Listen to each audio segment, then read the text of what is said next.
What is up, Friday Nighters?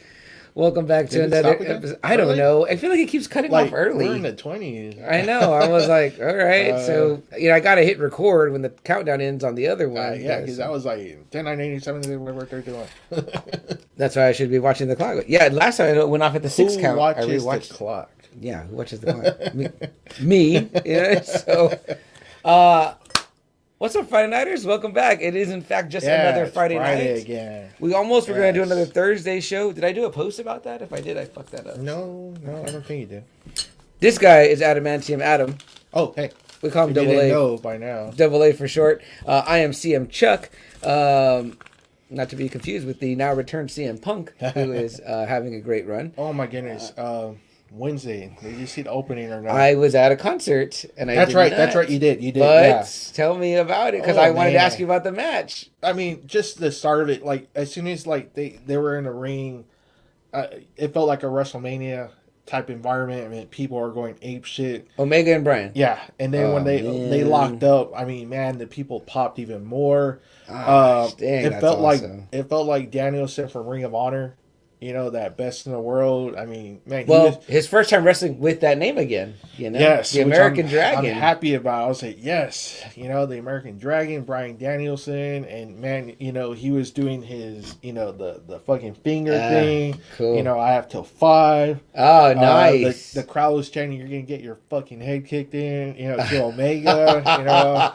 Man, I mean, it was beautiful. Them two tore it down. Really? It was a 30-minute draw, which I was happy with. Wow. I was great with. Wow. Yeah, so I was like, yes. I hadn't read anything. I'm surprised that nothing Meltzer flooded. gave it a 5-star. Wow. Nothing flooded my feed. Like, I was either surprised. Because that was a badass match. And then after I didn't see the rest of the Dynamite, which I probably should have. But they put it at the start of the show, huh? Yeah, the start, which I was happy with again. Yeah. I was like, hell yeah. 30 I talked minutes, to boom. Friday Night of Mario Alanis last night, and I just said if he watched it with you, and he said no, but he said that you said it was awesome, and I was like, okay, I can't wait to ask him on the show because I wanted to get your real time reaction. It was good. Like, it was great finally seeing like Omega against probably who I consider the best still, the best fucking wrestler. Yeah. I've said that since I saw him back in like 06. I was like, man, Bryan Danielson is a bad motherfucker. Yeah. So to actually see him. And my story, having seen him without knowing, I was seeing him as the American Dragon in Shawn Michaels' school here in San Antonio. Yeah. So that's a pretty wild experience in itself. What else, guys? Let's see who's in the house. Rizzo. He says, hey, mother fellas. Whatever it is. He is digging that 3LR shirt. Yes. Guys, you can get this shirt. I don't know if you can get it in this color. I had to put a special order in to get this color. I think this will make my Easter shirt this year. But this is drawn and designed by Chris Rizzo of Invincible Comics and More. It is the 3-legged rabbit. It's the rabbit. He's got the crutch and the carrot, which is also the site where you can go and get our T-shirts. These, right? Or is that on another one?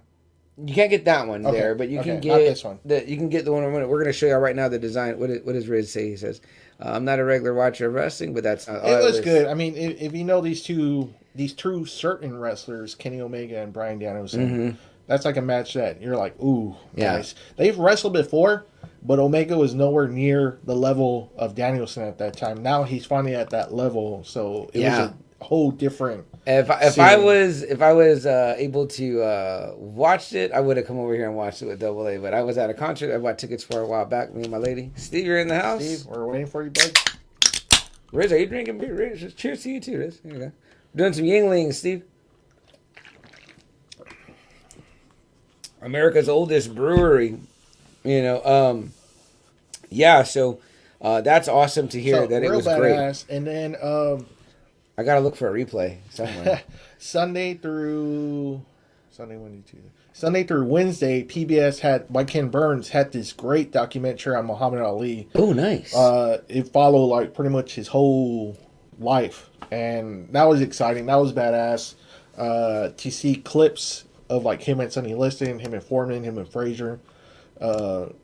Kind of seeing the Parkinson's kind of coming in without him even not knowing, seeing footage of Holmes and Trevor Burbick and all that kind of stuff. So I've never watched a Ken Burns documentary, but I always hear great things. Ken Burns, he's the best. Yeah, he is. So if you're a fan of Muhammad Ali, that was a damn good documentary they did. It was like 2 hours each day, Sunday, Monday, Tuesday, Wednesday. It was like 2 hours. Awesome. So it was really cool. It was a really cool piece. Awesome, man. Yeah. I need to check that one out. And then speaking of like boxing, you had shared that clip in our group with Canelo. Oh, right. Yeah. I didn't even know that fight was coming on. It's November 9th. Who is the guy, his opponent? I'm not familiar with him. He's the last piece. He's the IBF middleweight champion. So whoever wins this match is going to be the first ever undisputed middleweight champion. So this is pretty exciting.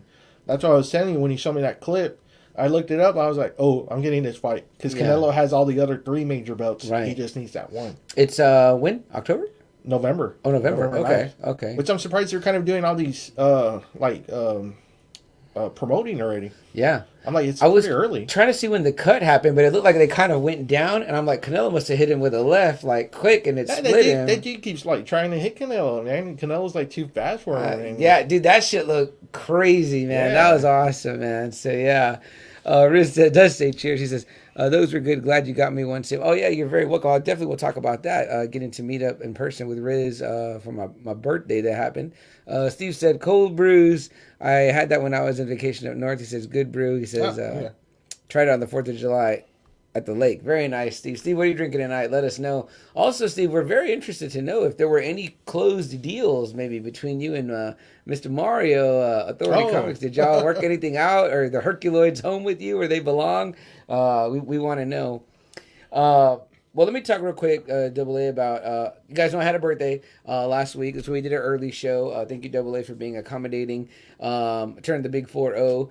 One of the really cool gifts, I got a lot of cool gifts, and I want to thank everyone that I did get to see and that came out, that made an extra effort to come see me and hang out and send messages on Facebook for my birthday.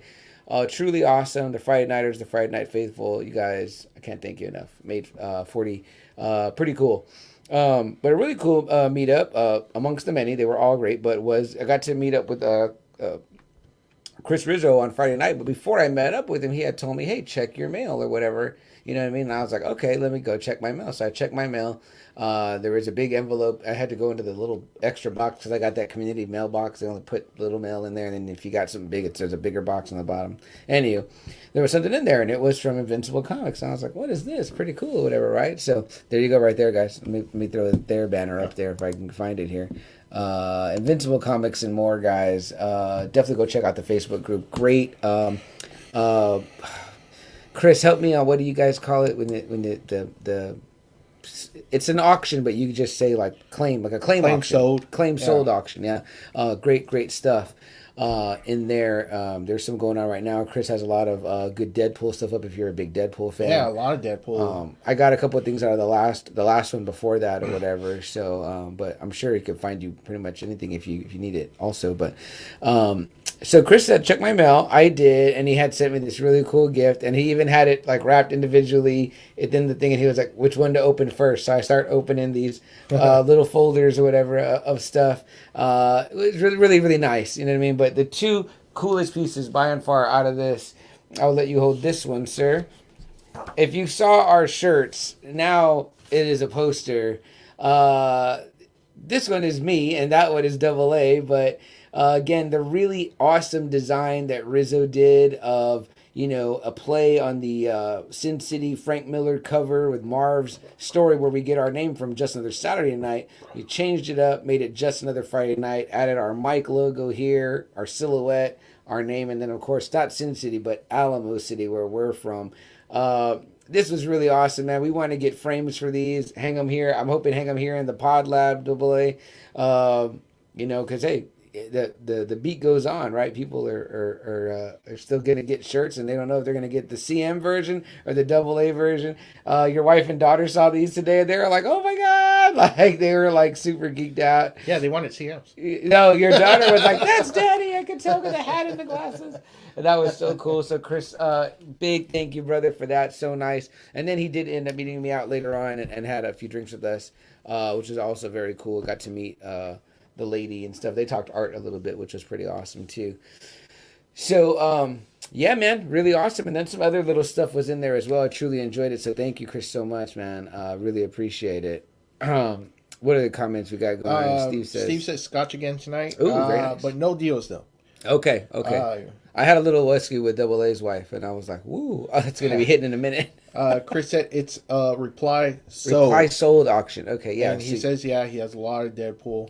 Yeah. So basically, he does a post, and it's like, "Here's the sale," and then in the comments, he'll put a picture of like a comic book.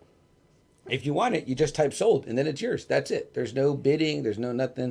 You know what I mean? No one can come behind you and say, I'll give you 5 for it or whatever. It's a reply sold, meaning you just reply the word sold, just sold, and then it's yours.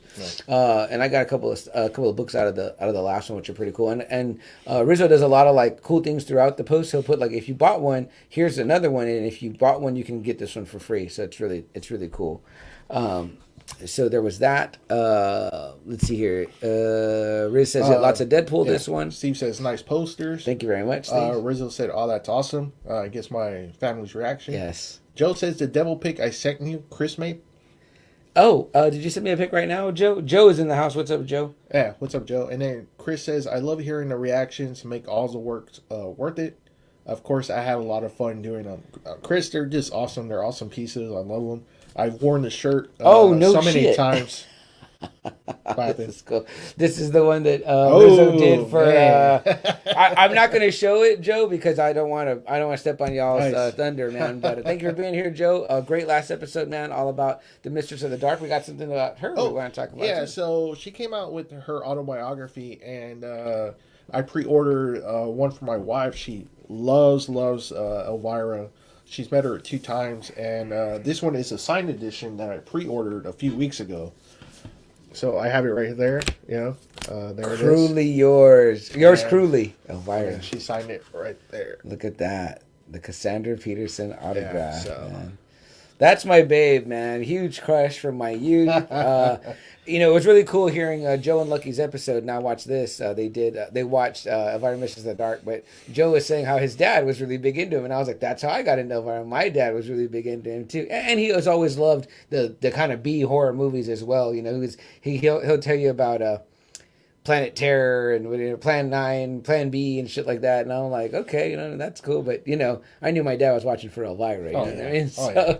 And we got to meet her too. I think we met her at the same con you met her at when you got. Yes. We had to. Me and my wife, CM and his dad, and Roxanne. Did you get picked an autograph both times? Yes. Okay, cool. Yeah, because it was different. I mean, it was just her dress like as herself, and then the next one was Elvira. Yeah, so we have one, me and my dad and her, and she's just a regular, but Double A steals the show because he's got one, him and his wife with her, and she's in full garb, which she doesn't wear that often for cons anymore. So if you get her to get a chance to get her in the costume, get it. I regret not getting it. I would definitely get it now. If she even went somewhere remotely nearby, I would definitely do it.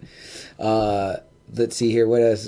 Joe says, dude, she was in the news big time. Yes. Obviously that was the coming out. That's what's really making the news right now is that she came out. Which I saw her in the one interview, the first one she did, and she goes, to be honest, I didn't expect it to be that big of a deal today. You know what I mean? I figured it would be. It's Elvira. She's already an icon already, so when this came out, I'm sure. But, it's not like, I don't know. It seems like people are making it a bigger thing. It seems like it wasn't that big of a deal. Yeah. I don't know. Yeah, I don't think. I mean, guys. It's kind of like when Rob Halford came out. It was kind of like, Yeah. Oh, okay. News today in a week won't be news. So, you know what I mean? Like, it's like, it's fine. I don't think it's negative either, really. I think a lot of people are giving her kudos. Like, oh, cool. Okay. You're finally, like, going to, live out or whatever, which is awesome. And she was married to a man, though. And she had an adult son, too. It was funny because people were like, man, okay, Elvira not saying anything, okay. Mm-hmm. But this chick that, had to keep it a secret. Exactly. Can you they're imagine? like, she's fucking superhuman. Now she can finally say she's dating Elvira. Yeah, I was like, man, if I was dating Elvira, I'd be having that shit put up on billboards. You know what I mean? So even now, man, she still got it, man. She's still a babe. Great. Still a babe. Yeah. Let's see. Rizzo says, oh man, it's dope. Okay, cool. And he says, does it smell sexy? I know that it's spray perfume. Later, guys. Got to roll. My ride's here. All right, Steve, already? But have a good one, brother. Appreciate you coming on real quick. Be safe tonight. What else, Double A, and news? Got some pickups. Yeah. So, first off, I picked this up for you for your birthday. Oh, what the heck? Oh, man. Thank you so much. It's Nightwing, Dan Jurgens. Whoa, awesome, man! Look at this, guys. The story sounds guys. pretty cool. So Dude, thank you. And I Don't made sure it's appreciate hardcover. that, man. The return, decrease it. Pretty sure what? Make sure it's hardcover. Oh yes, thank you so much. Awesome, man. Hardcover and Dan Jurgens. So This is pretty creepy. Joker's putting on the Nightwing outfit. That's my costume, man. I want to be Nightwing. I don't know any Nightwing stories, but that one sounded really interesting. Yeah, me neither. So And I'm like excited I said, to read Dan it. Jurgens is the writer. So Yeah, I love Dan Jurgens, man. Cool. I can't wait to dig into this and check it out. And then my pickups was Thank you, Justice Bubba. League. Yeah, Justice League Last Ride. What's really cool about this one is that Green Lantern and Darkseid go at it because Superman abandons Green Lantern. So yeah, way to go, Superman. All right. Well, but wait a minute. It was so he could go save Martian Manhunter. Yeah, who's already dead on Apocalypse. Fuck. You know, come on now. You know. I picked up King the Conqueror issue 2. I need issue 1 because this one really grabbed me. I really did like this one a lot, so I gotta look for issue 1. So you'll read it double A without having the issue one? I'll wait. Yeah. Yeah, Okay. I will because I want to see first off it's good if there's anything good. So Okay. this one it was like okay, I want to read it now. And then I picked up The Last Ronin issue 4. We're getting closer, man. We're getting closer. This is a super fucking violent story. If it is the last Turtle story, golly, they're going out like really violent. It's brutal how some of the characters die. We talked about how the first two to both of us were kind of slow. Where I was kind of like, man, it's a little slow. I thought I was like, it's kind of. I know, slow. and I told CM the same thing. I did agree with him, but then when I started reading stuff about issue 3, I went to the store, I picked it up.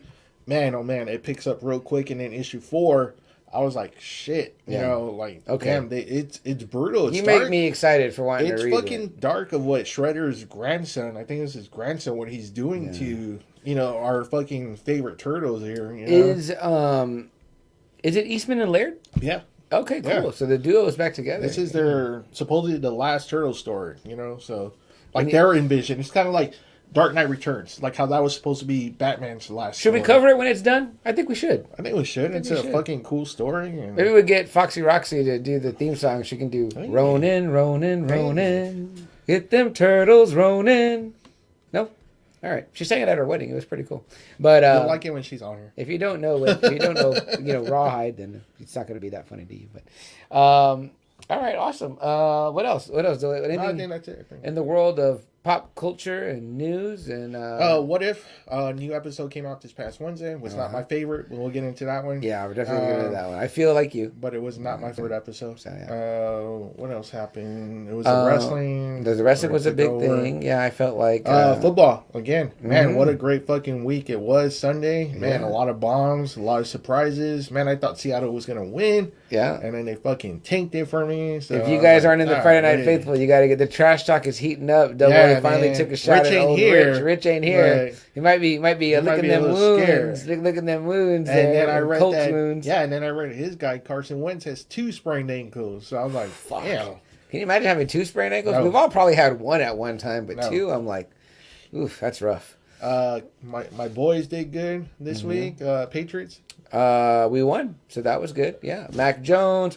Mac Jones. I know Rizzo's team kind of struggled. Yeah, that was not good. Week. Kamara gave me no points in fantasy, Riz. I'm really hurt, and that's again. I told you that's my my girl's youngest team too. So I was like, wow, that sucked. And for the second week in a row, I came in number 2.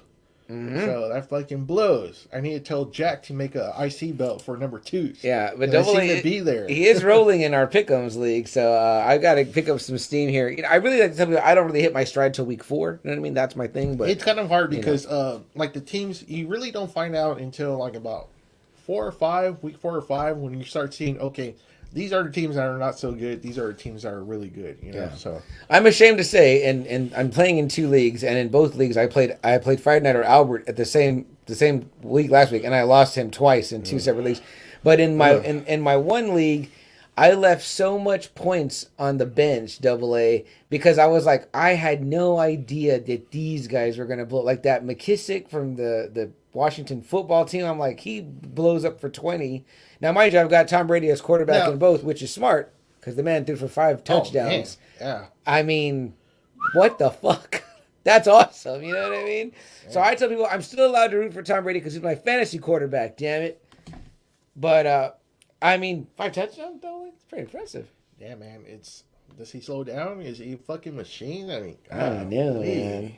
Is he still giving it to the wife in the sack? She's probably tired too. Shit. Man, I mean, this guy is unfucking believable right now, and I don't see anyone from the NFC just kicking their ass. I'm sorry. Not like that, yeah. And I see like Gronk's getting more involved. I'm like, dude, hitting up Gronk. Like, okay, like are people sleeping on him or what? I'm like, that's a big bastard. I met him, man. And he's big.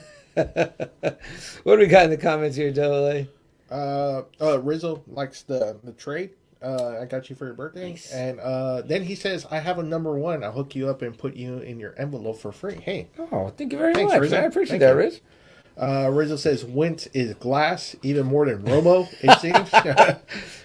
Yeah, man. Carson Wentz, man. He might start having to think. We just talked is it worth it or not? I just talked with Friday Nighter Boy and Friday Nighter Mario last night. We were kind of saying that. I said, man, I can't believe that season. And I felt like, he got him to the dance. Well, I mean, I know that Foles first year. took him to the bus, but yeah. The first year when he was good. And then all of a sudden, it's like every year, he's getting hurt with something else, Football's rough, man. That's kind of why I have to say, I've always told you basketball and football kind of fluctuate 1 and 2 sport, but I mean, basketball has just dropped way bad with all these super teams. Yeah. And it's like, you can't really do that in football because people get busted up and they get hurt. Yeah. And it's like, the big guy, I never thought you would see guys like Adrian Peterson like that go away, but it's like, they did not last because you're just getting banged up so much, Rizzo says, yeah, that O-line blew the game for us. We'll see if we can redeem ourselves. Yeah. And then Joe says, he's still at work, fellas, but I'm listening. Appreciate it, man. Appreciate it. And then Michael Nash says, Lamar. Oh, what up, Nash? Nash, this might be your first time joining us. Nash, a great friend from work. You missed Steve. Steve was in there a minute ago, Nash. But yes, big Baltimore Ravens fan. We were working here in Texas, but now he is back in B-More, so he gets to. I got no qualms if that's where you live and that's where you're from, by all means. And Lamar, impressive. I mean, obviously impressive. He took out the guy supposedly, right, Mahomes. So I'm a fan. I picked Kansas City, which it's hard because I do like most of the time I will pick Baltimore. Mm-hmm. Most of the time they're always like a pick. Tough, But yeah, I mean, shit, I should have went for Baltimore. Hey, I'll take Lamar in fantasy anytime. Somebody's trying to, got an opening, wants to trade or whatever. I'm there for it. You know what I mean? So, I mean, yeah, great team. Baltimore's always fucking great. So Nash, what's up, man? I'm glad you're joining us, man. Don't forget tomorrow you're gonna have breakfast, but you also gotta have second breakfast. Big Lord of the Rings guy, Nash, as well. I am too. I love the Lord of the Rings. Wasn't big on the Hobbit trilogy though, so. Yeah, you know what? I still need to watch those. Like I couldn't. Good luck, and you better be prepared to watch it for yourself. Okay, so. Okay. But it's so weird, right? Because sometimes I'm like, I have feelings about those movies, but then I will get in this mood. And I'm like, man, I really feel like watching Lord of the Rings. No, Lord of the Rings is fun. Yeah. There's 3. But which one though? Do you have a go-to? Yeah, Two Towers. Yeah, that one is the end is my favorite because the Fellowship really didn't. It was so. I loved it for the parts, but it wasn't too much. It was a good opener. But Two Towers really is the one that blew me away. Man, when Legolas is tearing it up, I'm like, that's fucking awesome. I love that, and I love like Aragorn too. So that story is great. Like that threesome, Aragorn, Legolas, and Gimli. Mm-hmm. Dude, and I get creeped out with like the Sauron story, and I love like the sword. I love when the guy doesn't give up the ring, and he's no, Sam, if fucking bastard. If they had kept that scene where Aragorn fights Sauron in Return, I probably would have said Return would have been my gosh. Instead, I don't know why he fucking didn't do it. They took that out. He said it was going to overshadow too much Frodo. I was like, yeah. Who gives a fuck about him? That's what we want to see. I want to see the king go up against fucking Sauron in a sword fight. And then the way he comes out too, he comes out like in his fucking elf form or whatever he's supposed to be. Until he turns like all dark. I was like, God. Damn. See, just talking about it right now, I get a hankering for it. Like I'm like, but it doesn't happen. Nash is hankering for Bill Miller's. I'd love to send you some Nash for sure. But you could, in trade, I want some blue crab, some Baltimore blue crab over there. But by all means, brother. I seen Zimmer. He said that's some of the best fucking crab he's ever eaten. Nice. And I got to eat crab with you, Nash, because I really don't know how to eat it that good. So the cracking and all the tools and shit, the hammer and all that. So you got to help me out. But Nash, what I will do, I can't send you Bill Miller's in the mail. That would probably be gross. But what I will do is inbox me your address, man. I'm gonna shoot you some stickers over for sure. Just another Friday night for you coming on here tonight and joining in on the pod. Appreciate it, man. He says, all right. He says, all right, we can do that. Take care, man. You too, Nash. Appreciate you being here, man. If you get to listen more or listen later, we hells would appreciate it. We're drinking beer from your neck of the woods tonight. Some Yinglings in the house. So I know Nash is drinking over there in Germany itself, gotten some of that German beer in it. So yeah. Riz says, too much work for that amount of crap beer. That's part of the fun, I guess, right? I don't know. I'm drinking My wife beer loves doing that. She loves doing that. Roxanne had some like she'll do all that. What you said? Oh yeah, the hammer and all that stuff. She'll do all that. Yeah. I was trying to eat some crab legs the other day, and I couldn't figure out the crab leg itself, whatever. But then later on, I was trying to mention we had gone to the Foxy Roxy and Holty Bear's house, and she had put out like as an hors d'oeuvre like some like the already pulled crab leg with the I love it when it's already done for you. You know what I mean? So it was excellent. That's fucking excellent. This is not a food show, guys, but just so you know. If you do want to see a food show, we do have a guy. We have a guy, Aaron B. He's been a little bit. We've been missing some content or whatever, but we were supposed to do lunch and maybe film, but we'll see what's coming up with that. I don't know. I think that might be it, right? Are we ready to maybe get into it? All right, guys. Well, then I'm going to take a little pause for the cause. We'll let this load up, and then I know I'm still in Stone Cold's lines. And then once that's done, then we'll come right back, and we'll tell you what we're talking about. We're not giving anything away right here unless you're looking in the background. And you can kind of figure it out. Use your Batman detective skills. Or even better, use your Nightwing detective skills. The real world's greatest detective. Get some cheap heat right there on myself with the Batman fans. But yeah, we'll take a quick buzz out, and then we'll be right back, guys. Man, look at us moving along. That was actually like early for us. Like we didn't hit the 30-minute mark. So let's see here. Oh, here we go. There's the hottest chick in the land right here. It says, hey guys, go to the YouTube channel, like, comment, subscribe, and help them get to 300 subscribers. Jess has been a big advocate for us because she says, I don't get how you guys have 300 members of your Facebook group, but you're not at that on your YouTube. And everybody uses YouTube. And she's right. So if you guys have a friend, tell a friend. Get on your wife's account, your daughter's account, your friend, sister, whatever. If you see phones laying around, go in people's phones. It's not rude. And subscribe to our channel. They won't know. They'll just be like, what the hell is this coming up? God bless you. Excuse me. Yeah. What the hell is this video coming up? It's only one time, once a Friday or whatever. We've talked a lot about that's it. Putting more videos out, but we don't. We just did this Friday one, so it's pretty good. But I don't want to say too much, but I did have the pleasure of the last week of guesting on an episode, and I was also a guest with Joe from Now Watch This. We were on Jerry D's podcast, Totally Rad Christmas. I won't say too much because it's not out yet, and I don't want to spoil Jerry's stuff, but Jerry is an avid poster in our group. We love his comments and content, and we eagerly want to get Jerry on this show. We just got to figure it all out because we're like live, and I think he's doing dad stuff up until a certain time because he always records after 9. But I know that he'll make it work if we give him a heads up too. But I also really want to do something that's going to really play to Jerry. Well, I think Jerry has many strengths, but he's a comic book fan. But his show is about Christmas in the '80s. And I think that we've missed some opportunities. I think he would have been great for He-Man. Obviously, our 80s episode, you know what I mean? But it's just a schedule. Yeah. But I think anything, we could definitely work that out. We're really trying to bring in a big roundabout. Hopefully, if not October, maybe November. We're really trying to do this really big roundabout with some really great experts on comics. So... trying to figure that out, Yeah. So not to mention if you caught the end of the Now Watch This last episode, there's a little bit. They kind of name drop us every time, which we truly appreciate, guys. Thank you so much. But they mentioned that we may be doing something. We don't want to say too much because we haven't set that in stone yet. But that's going to be really fun, I think, to do that with them, what they have in mind. But I won't spoil it. I will let you go check out their show to hear that. We got to start talking about our own too. Last month we did like a whole month of it, so it'll be interesting to see. Yeah, and I gotta say they jumped the gun on us. So Now Watch This. They're already getting into they did Monster Squad and now Mistress of the Dark. So their September has pretty much gotten sucked into the spooky season and Halloween, which is totally fine with me because I love the fact that I could have a Halloween birthday party if I wanted because all the stuff's already out. You know what I mean? So I'm all for it. Let's see. Riz says. Shit, help me read double A. I don't wear my damn glasses. Chris says that's what I'm saying. Like, what the hell, man? Oh. About Jess's, comment. And, Yeah, and yeah. he goes, it's not rude. And thank you, babe, and love you. Appreciate you being Yeah, here thanks, watching. Jess. And Rizzo says I need to check out Jerry's podcast. I have to put it on tonight while I draw. It's so good, Riz, and let me give you some episodes, man. I will plug mine and Double A's. We're on the Thundercats episode, which is great. Hear him with Joe and Anthony Caruso from Tis the Podcast, where they talk about Scooby-Doo, and they mentioned the Supernatural episode. That's where I learned about that, and I brought you that. See, I listen to podcasts and I learn shit.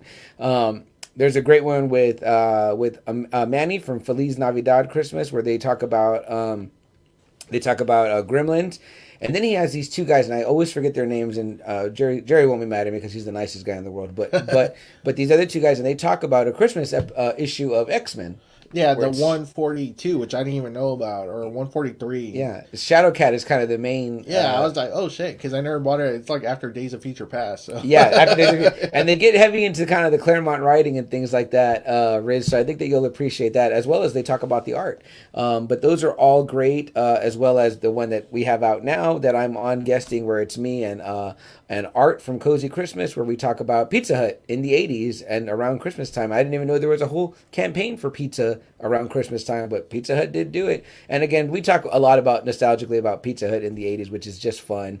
And an alumni of Just Another Friday Night, I believe we were her first ever podcast, but now she's becoming a podcast veteran. Yeah. Foxy Roxy just did an episode about strawberry shortcake on Jerry's pod. She and another gal guested with Jerry, and they helped educate him about strawberry shortcake, because he was like a typical boy in the 80s and was like, I knew it was the girl cartoon, but I didn't really watch it. So, but he did remember that the toys smelled, which I had forgot. They had scents. I was like, that's oh. right. Yeah. And it was us too. It's like Double A's, 3 boys in his family. I had a sister, but she was like 86. So it was like she didn't. And plus, growing up, I would just make her watch what I watched, and we play Power Rangers and Turtles and shit. So I didn't really let her have. She did have a glowworm, but she never really got into My Little Pony or Strawberry Shortcake, which is a little bit older. So But anywho. It's a really fun episode. It's really great, and he keeps it really tight. It's like an hour, and it's tight, and he's a great editor too. So it's really a lot of fun, and he does his own theme music in the beginning. So that's him singing. So go check it out, Riz. Let him know what you think about it, and let us know what you think about it. But what else? I think we're loaded up. We're locked and loaded here. Let's get into it. We may have a tight episode. We've been inspired by these other pods that can do a lot in a little bit of time. I would say that our significant others wish that we made love as long as we podcasted, but impossible. All right, let's check it. Let's get it going here, guys. Let's get it going. I'm going to bring us back in here. All right, guys, if you heard that blip, the commercial is gone. Anchor took our commercial away, I guess. I guess we weren't ad worthy anymore, so they were like, no more. Or maybe they heard our content and was like, oh, fuck, these guys are raunchy. We don't want them promoting us. So raunchy. that's usually me. Yeah. If you heard the last joke, then it was me. The off-air joke, guys. Go to the YouTube and check it out. Subscribe to us on there, and then you get to hear my raunchier jokes I do during the break. But tonight, Double A, one of your favorite books, I'm sure. Yeah. And one of my favorite books. I own 2 copies. A soft cover copy that I bought because it was just going to be my reader, and I was going to just be like, okay. But then when I was like, I love this book so much, I need a hardcover, I went and bought one. And same here. I have 2 editions, soft and hard, and I even got the issue 1. Because I just love it so much. Yeah, and it's highly recognizable. It's always in the list for 100 greatest. Always. They just put it with the novels. It's not even graphic novel. 100 greatest novels. So they treat it like a book. But it is The Watchmen. Guys, you all know The Watchmen. And you're like, oh, you're going to talk about the Watchmen book, whatever. No, we're not going to talk about the Watchmen book, because I had mentioned this to Double A long time ago. I said, are you watching the HBO series? Because I started it and I stopped, and then I went back.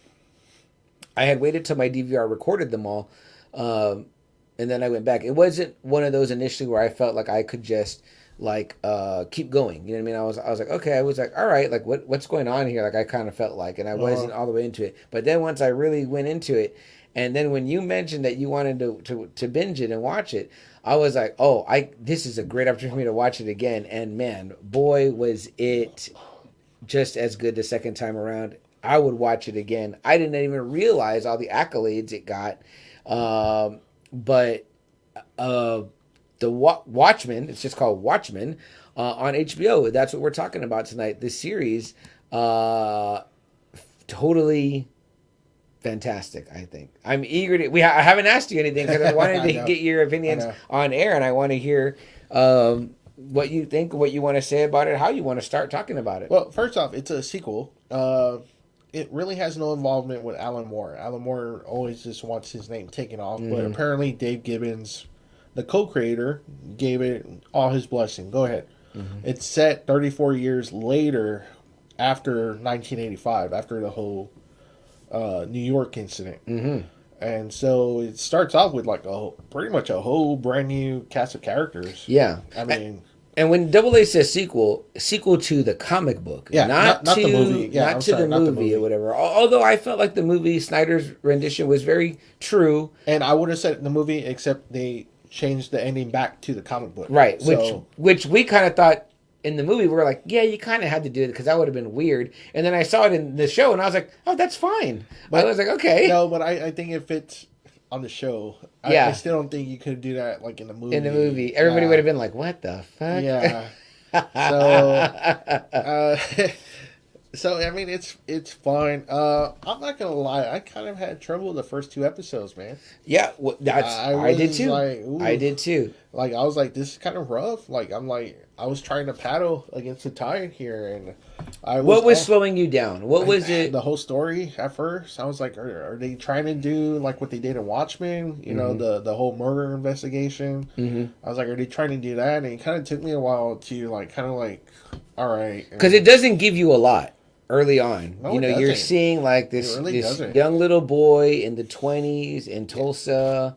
Yeah, well, that one, okay, that kind of grabbed me because it was like, oh, really? It was violent. It was very violent. But then the whole cop thing is what threw me off. Okay. You know? That aspect. Yeah, like I was like, I didn't understand the mask. I didn't understand the other part. I was like, what's going on here? When he had to call in about the gun, right? Yeah, and then that too, the gun thing. Spoilers if you haven't seen this, guys. Right now, we're going to spoil the shit out of it. Yeah, like 2 years. The Watchmen show on HBO Max. You can watch the whole thing, and you should. It's 9 episodes. It's so juicy, I think. You know what's funny? Okay, go ahead. I want to hear your thoughts. I did like that. Yeah. Okay, so that kind of like, I was like, okay, cool. Really good opening. Kind of sucked me in. But I was really confused. I was like, what the fuck's going on? What are they trying to do here? Yes. You know, and the cops wearing the masks. I was like, okay, that's weird. Because you really don't find out until... Much later. Yeah. And then, the mask thing.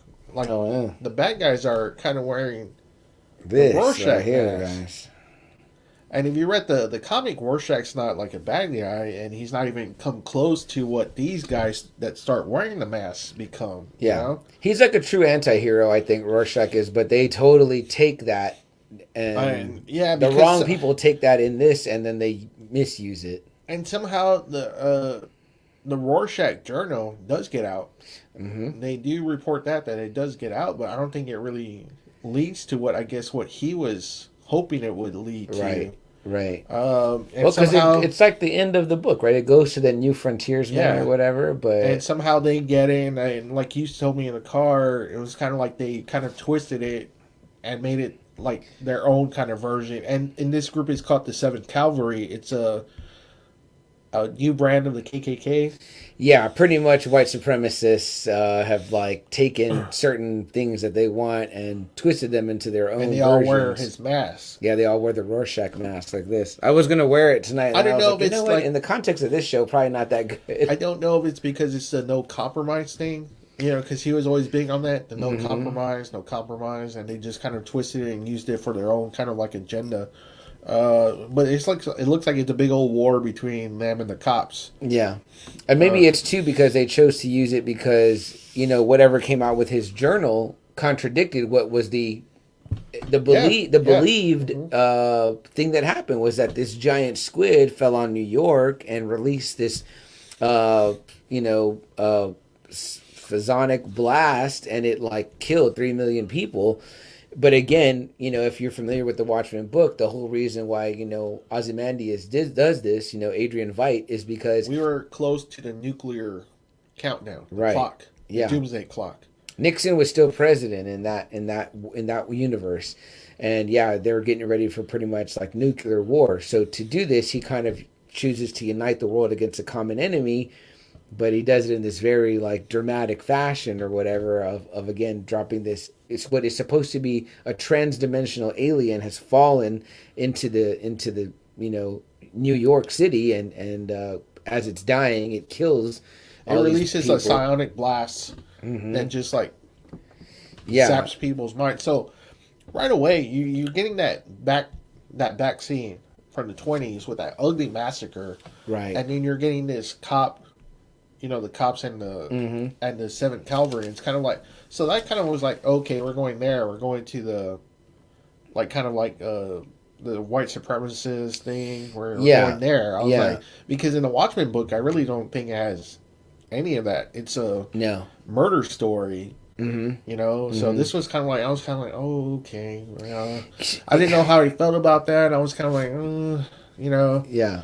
So as my second time around, what I was realizing is I was like, man, they like again, it once it picks up and it ramps up, you're like all the way in. You're like, holy shit! Like once it picked, and again, sometimes it's hard to watch things week to week because you're kind of like, and I feel like they did fill these episodes up. There's like a lot in the episodes. Like I'm like, man, they pack a lot into that hour. You know what I mean? It's a full hour. You know what I mean? Because it's HBO.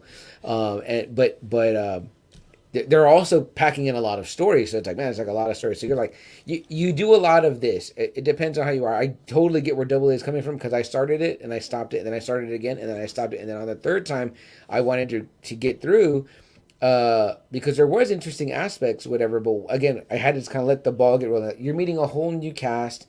Maybe the only thing you see early on is you get to see the Archie. He kind of comes out or whatever in the beginning.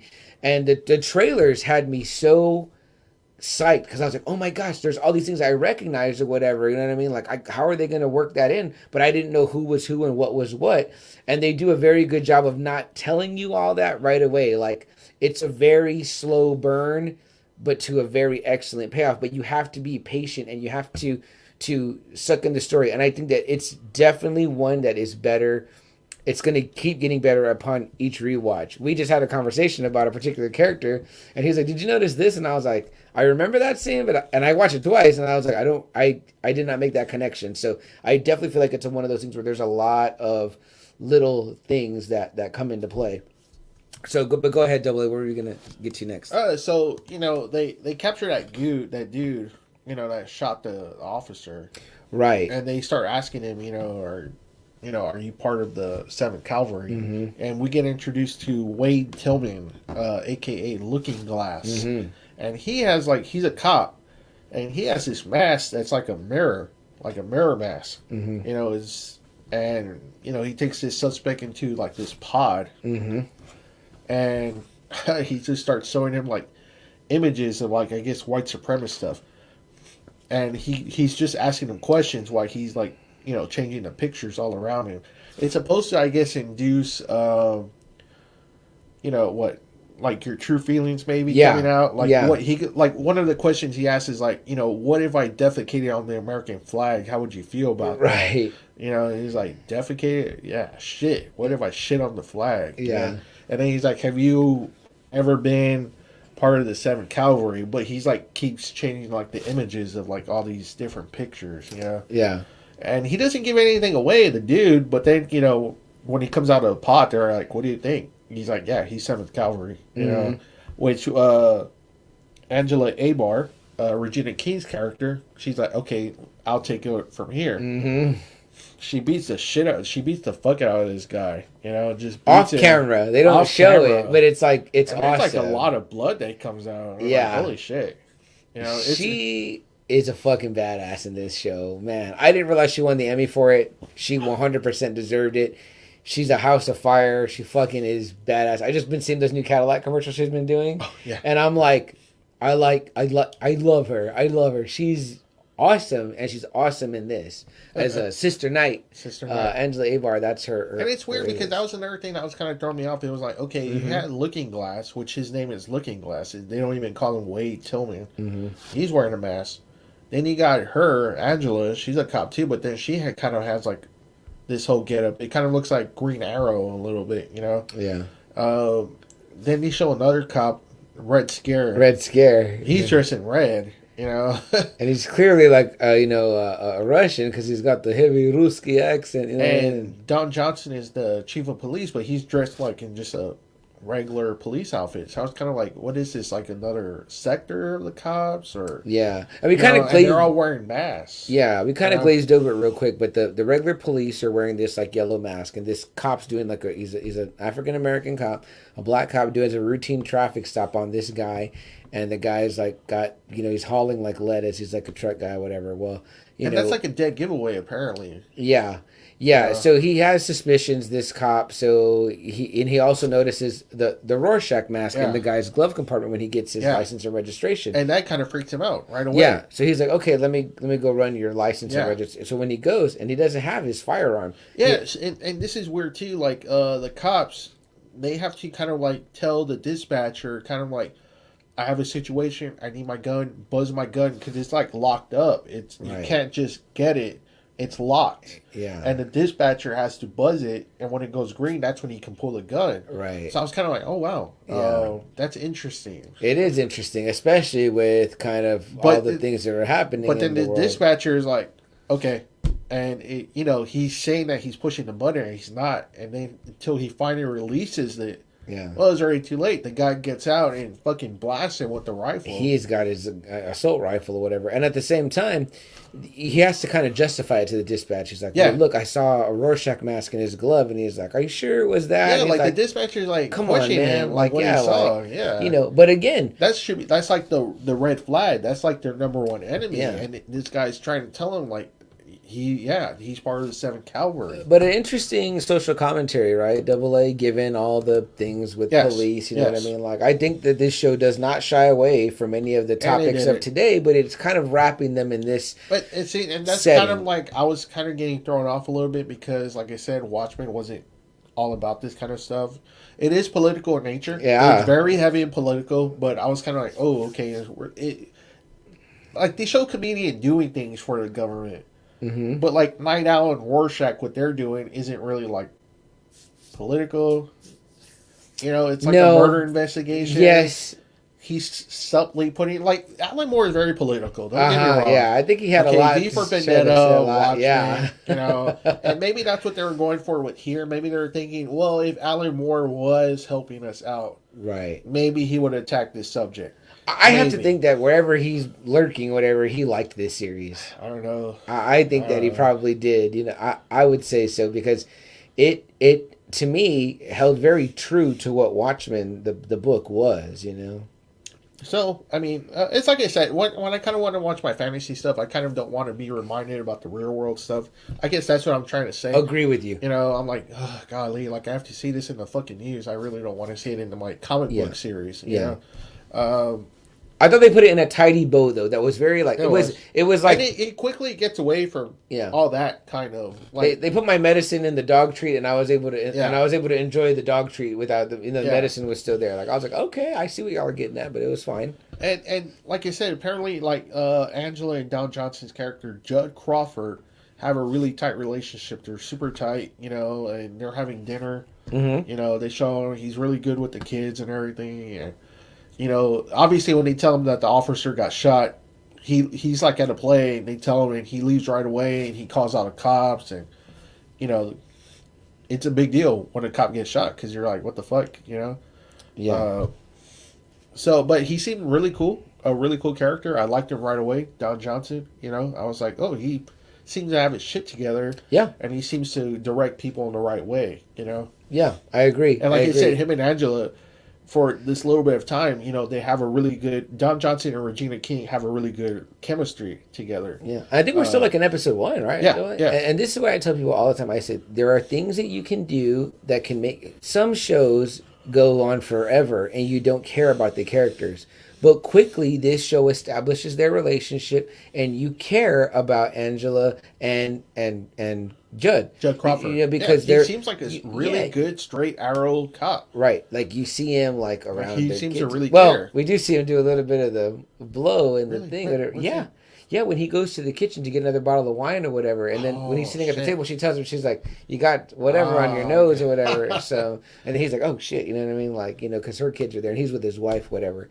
But at the same time, I think you're given the impression like their job is super stressful. You know what I mean? Yeah, like, big time. we Big time. will learn more. Again, you have to strap yourself in with the mindset of like, this is a slow burn and they're building to a big payoff. And it did kind of it got me thinking. I was like, okay, it looks like they're trying with the beginning of Watchmen, how Rorschach kind of investigates, and it's kind of like slow, right? Yeah. This is not an easy read. Like, No. I think people would think that this is like a fun superhero comic book, and it's not. Like, it starts off. It is, yeah, kind of like this, murder mystery, right? That kind of you start delving deeper and deeper. Yes, and then that's when you find out the big old conspiracy.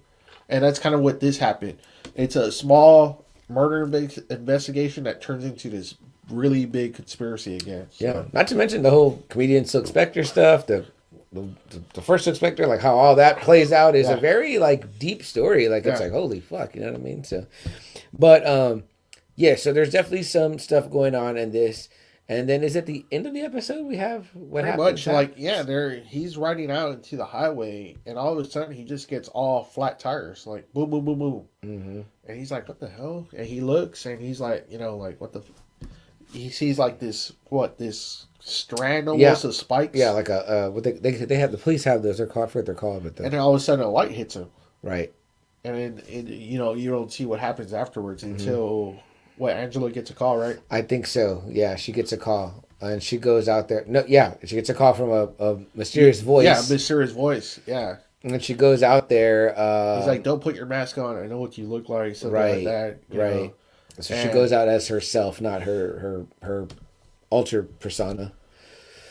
And he tells her where to go. She goes, and what does she find, Double A? She finds Judd and hung up. Yeah. And it's Louis Gossett Jr. He's very old, but he's in a wheelchair. And Don Johnson is dead. Yeah.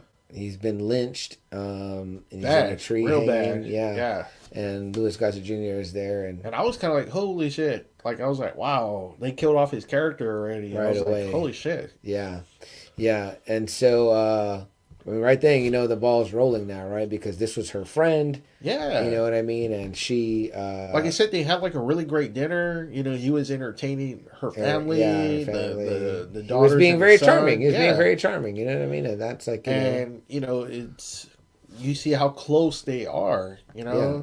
It established quickly that there was care, maybe even love between these two families. And it was obvious, and so it made you like them. You know what I mean? So it does that quickly. And you're just like, whoa, what the fuck? Like, wow. Right, yeah. And does she take him right then, or does the episode end? It ends right there. Yeah. It just shows, like, Don Johnson hanging and Louis Gossett in the wheelchair just with a flashlight. Right. And it just kind of ends on that. But it looks pretty creepy. Oh, yeah. It's just like out in the middle of the, the fucking... nowhere, he's in the wheelchair, and then he's the feet just hanging or whatever. So okay, cool. So like and again, we won't go episode by episode because it's only 9, but they're like meaty episodes. Like I feel like I'm like, man, like in my second rewatch, I didn't sit and watch it like I did at home the first time and like on the TV, and I'm like invested in it. So I'm watching it or whatever, but I'm like, doing stuff or whatever. So I'm watching, and there you can miss a lot. There's a lot of story there to be told. So basically, let's talk about some of the other cast, Double A. So we've got Don Johnson as Judd, and then we talked about Looking Glass. Tim Blake Nelson, I love the dude. Yeah, I know. We know him from Buster Scruggs. I liked him in that, and he's in that first story. Hose. I like him in The Incredible Hulk. He's done some other stuff. That's right. He's a leader. He was supposed to be leader. Like he would have been great. Man, I forgot about that. That'd have been fantastic. The Edward Norton version, right? If any of you guys are big fans of Oh Brother Where Art Thou? Oh Brother Where Art Thou? Yeah, that's his other kind of claim to fame. So he is great. I love him in this role. I did too. He was actually one of my favorite newer characters. So. And Regina King's husband is played by. Are you ready? You want to try it or me? Go ahead. Yahya Abdul-Mateen II. Calvin Calvin plays her husband. plays her husband, and we know him as but he's Black Manta also in Aquaman, and now he's the current Candyman or whatever. I don't know if he is Candyman. He's in Candyman. Yeah, he's in it. Yeah. I really don't know. I really don't know. Yeah, I loved him as Black Manta. I thought he was bad. I was kind of like rooting for him a little bit. I was like, oh, fuck Aquaman. He killed his dad. Black Manta has a right to be pissed off. An asshole too, Yeah, he was being a real prick. Aquaman. Black Manta's dead. Oh yeah. Well, he was being a prick too. But come on now. Either way, it was like rough on him. He's caught in the middle here. But he's stellar in this. He did win an Emmy for supporting actor. I didn't know that until today. I didn't normally look at like who gets awards or whatever, even though I just watched this Emmys. Oh, and then we get a first look too at Jeremy Irons in this first episode. Yes. Which you don't know who the hell he is. He's like some fucking old dude that's like living in this a weird situation. Yeah. Yeah, and you're like, okay. And again, they're not giving you a lot. And it kind of took me a while to realize that they're like clones. All the same people, right? I was like, hey, that guy just looked like that guy, Yeah, he's got like this maid and butler, but then you see other people that do other things. It's like a full staff, but it's like the same people. Yeah, like all the men look like the one guy, and all the women look like the one lady or whatever. So you're like, what the hell? Where is he or whatever? And like, and it says that they're doing the Watchmaker's son on this one. Okay. The play. Ah, okay, that's what Where it is. He's kind of doing the story of John about how he turned into Dr. Manhattan. Yeah. And I was like, okay, cool. So he's doing a play. He's got all the songs, and then all of a sudden he goes like this, and it starts a fire where that guy's locked in a room, and that kind of blew me away because I was like, holy shit, that guy really is burning. Yeah. Like I was like, holy shit, and he's like kind of like telling the other chick like, to keep going. Right. And it's I not was like, just like holy a play. Shit. And I was like, what the fuck am I just watching right now? And then he opened the door, and then he's like charred up, and he's like, go ahead and get rid of his body. And he was like, would you like to be the new, whatever it was, I forgot, Mr. Phillips or whatever. Yeah. And they were like, okay. So it's like a play he wrote, and he's like... Well, it's just like the Manhattan thing. The story, right, the Dr. Manhattan story, pretty much. But yeah, so that's kind of like, you just get like a little taste of that or whatever. You're kind of like, okay, what's going on here or whatever. But, it's almost like they're showing you things and you have to kind of like keep it in your mind and it's going to come back later. And I kind of was like, I had to put subtitles on because it was kind of hard to understand him. Right. On this scene. Okay. Because I think he had something in his mouth. Maybe he had, like fake teeth or something in his mouth. Really? Yeah, because you can tell, like Jeremy Irons doesn't talk like that. Oh, okay. Like we saw him in Justice League. And he could understand it. Yeah, that's true. And this one, it was kind of like really hard to understand. So. I wonder what the choice was on that one. It looked like there. You can tell there was something in his mouth because even in the scenes that they show later of him, he speaks fine. But it's like whatever for some reason in that particular part. Yeah, it's like he did like a Marlon Brando. Oh, okay. Where Marlon Brando put tissues in his mouth. That's right. Yeah, that's right. Interesting. But yeah, we got that scene, and it's kind of like, oh shit. And Jeremy Irons, it's awesome just to have the dude. Yeah, he's always great. I think he's fantastic in this. I wanted to what you thought about him, because I was gonna tell you, I was gonna be like, I know that Double A is just gonna love Jeremy Irons as I think we can say it, is Ozymandias, and which they really try to keep it quiet for like the first 2-3 episodes, where it really doesn't say. It just leads you into these scenes with him. And did you think it was Adrian right away? When you were watching it? No, I didn't. Okay. I didn't. I think that was my very first thought. Is I was like, oh, that's cool. That got Jeremy Irons to be Ozymandias. But then as I was watching, I was like, oh, maybe he's not him. He's not Adrian. And I was like, what's this story or whatever? Because I was already kind of feeling like you too, like in a way, a little bit disoriented. Like I was like, okay, maybe I just need to approach it with fresh eyes. It gives no clues that he's supposed to be Adrian. Do you feel like Double A that you can appreciate this show without having read the book, or will you just be lost? I think I'd be super lost. I wouldn't know about the squid thing. I wouldn't know about Dr. Manhattan. Even with the things that they say that they kind of drop in, like... But they never mention Rorschach, Night Owl. They never mention how he really becomes Dr. Manhattan. That's true. That is true. Yeah. Okay. So I think you really need to read the book. You do need to read this. So it's really for fans of I think the book. I really believe so. Okay. I get you. I get you. All right. So then I'm not sure what happens exactly next in this next episode or whatever. But Well, they do the whole kind of investigating with Don Johnson. okay. You know, Right. and that's where you get more of a glimpse of what happened that one night. Which check how much time we have, because that's going to be like a big topic. Yeah. No, About wait. the, The suit. Yeah. Yeah. Maybe we could just say just that part that Okay. what he kind of so. Well, there's like a. I mean, they call everybody. Yeah, Angela. They show Angela taking Louis Gossett Jr.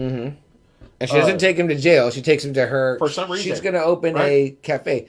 Well, I think she's trying to conduct her own investigation. She's trying to be like, I want to catch this guy that got you know, the chief because they're friends or whatever. Yeah. So she's always telling everyone she's not police anymore. She's retired. Which is weird because I don't know how that's possible. Yeah, and she's wearing the badge when she's in her costume, but not when she's not. That's why I was like, And it seems like most people know who each other is, Yeah. but maybe, maybe not. Yeah, so I was like, So anyway, she takes Louis Gossett to her soon to be restaurant or whatever. Vietnamese, it looks like bakery. Kind of like. And how about how smart she is, though? Like all the little things she does. Because number one, she's hurt about Judd's death. Don Johnson. So she handcuffs him. She does all this stuff. She's like, "Do you want a coffee? Whatever." Blah blah. He's like, "Okay." So she's getting all his stuff ready, and then she goes and has a moment where she kind of gets to like let her grief out or whatever. Which is powerful, you know what I mean? Yeah. And she's a fantastic actress, and she does great in that. Then she's right back to work, and I was like watching her skills as like a detective and as like a police woman, and I guess you could say a superhero or whatever. But I was like, oh fuck, like that's fucking smart. Like I didn't think of like this, that, whatever, all the things she was thinking of, to where, and the resources she utilizes, you know what I mean? So. Of course, it's taking place in like 2019, but it's a different 2019 than we have. It's completely different. Vietnam is the 51st state of the United States, first off. That's where she grew up. Robert Redford is the president. And has been for a long time, it seems, from like 1993 to 2019. Yeah. He's still fucking president.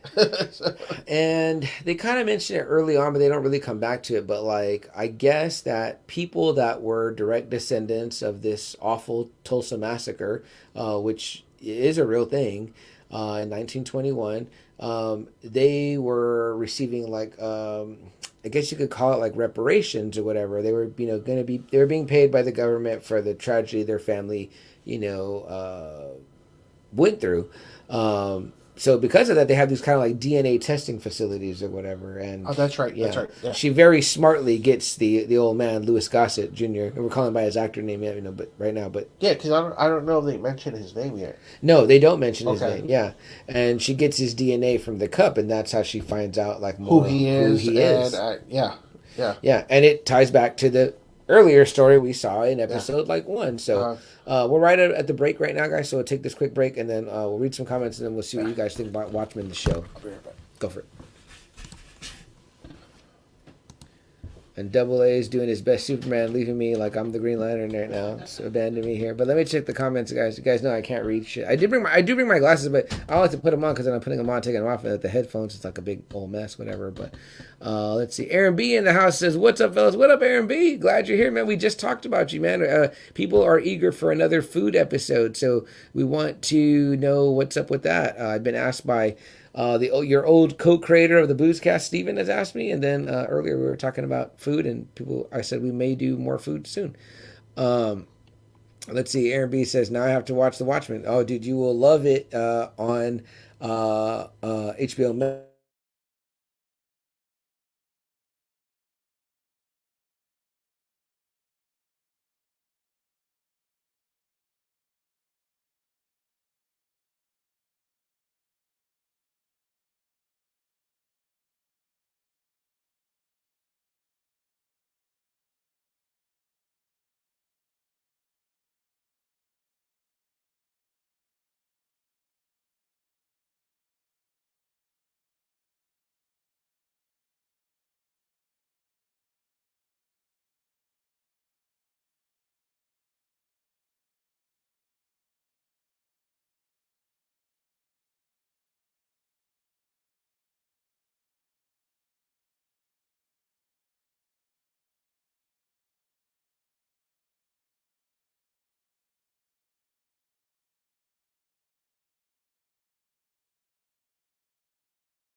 Are we back? Can you guys see us?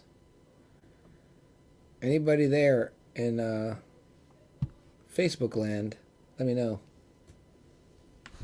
I might not be. We might not be anywhere.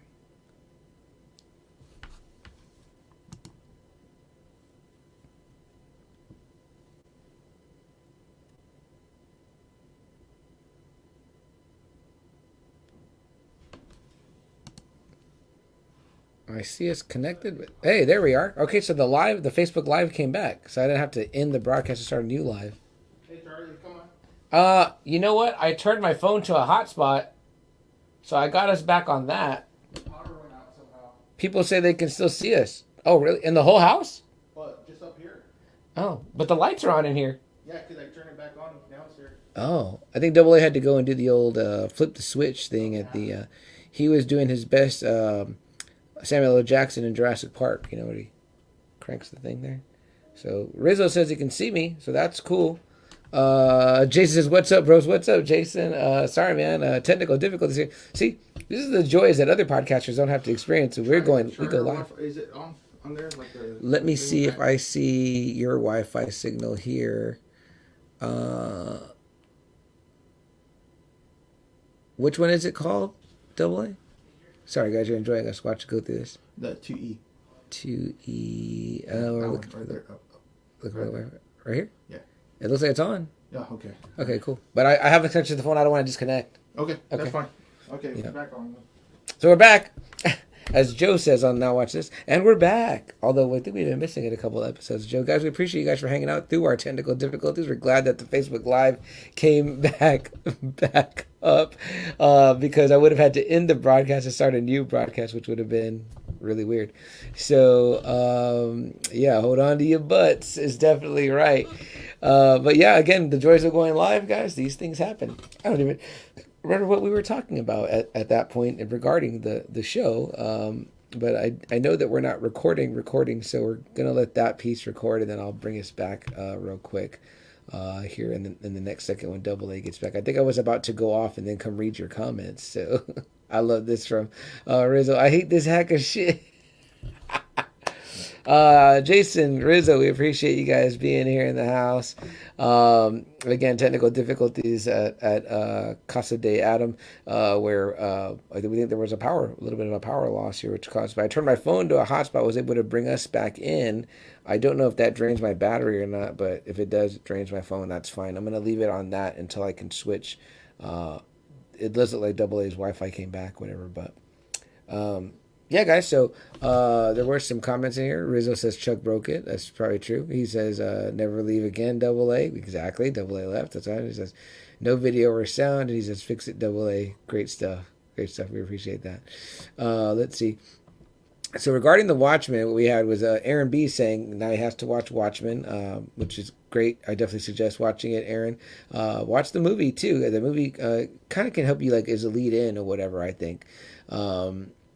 And Joe mentioned the crazy ass opening, I think, with the officer in that situation. For sure, you're kind of like, what's going on? Rizzo with the powdered sugar and the donuts. He says, I'm a cop, you know. Jason's saying sorry he was late, which is all good. And then Rizzo, you said earlier about having a tight episode. That reminds me of an evening with Kevin Smith, like 4 hours long, and his wife is like, no, it's not.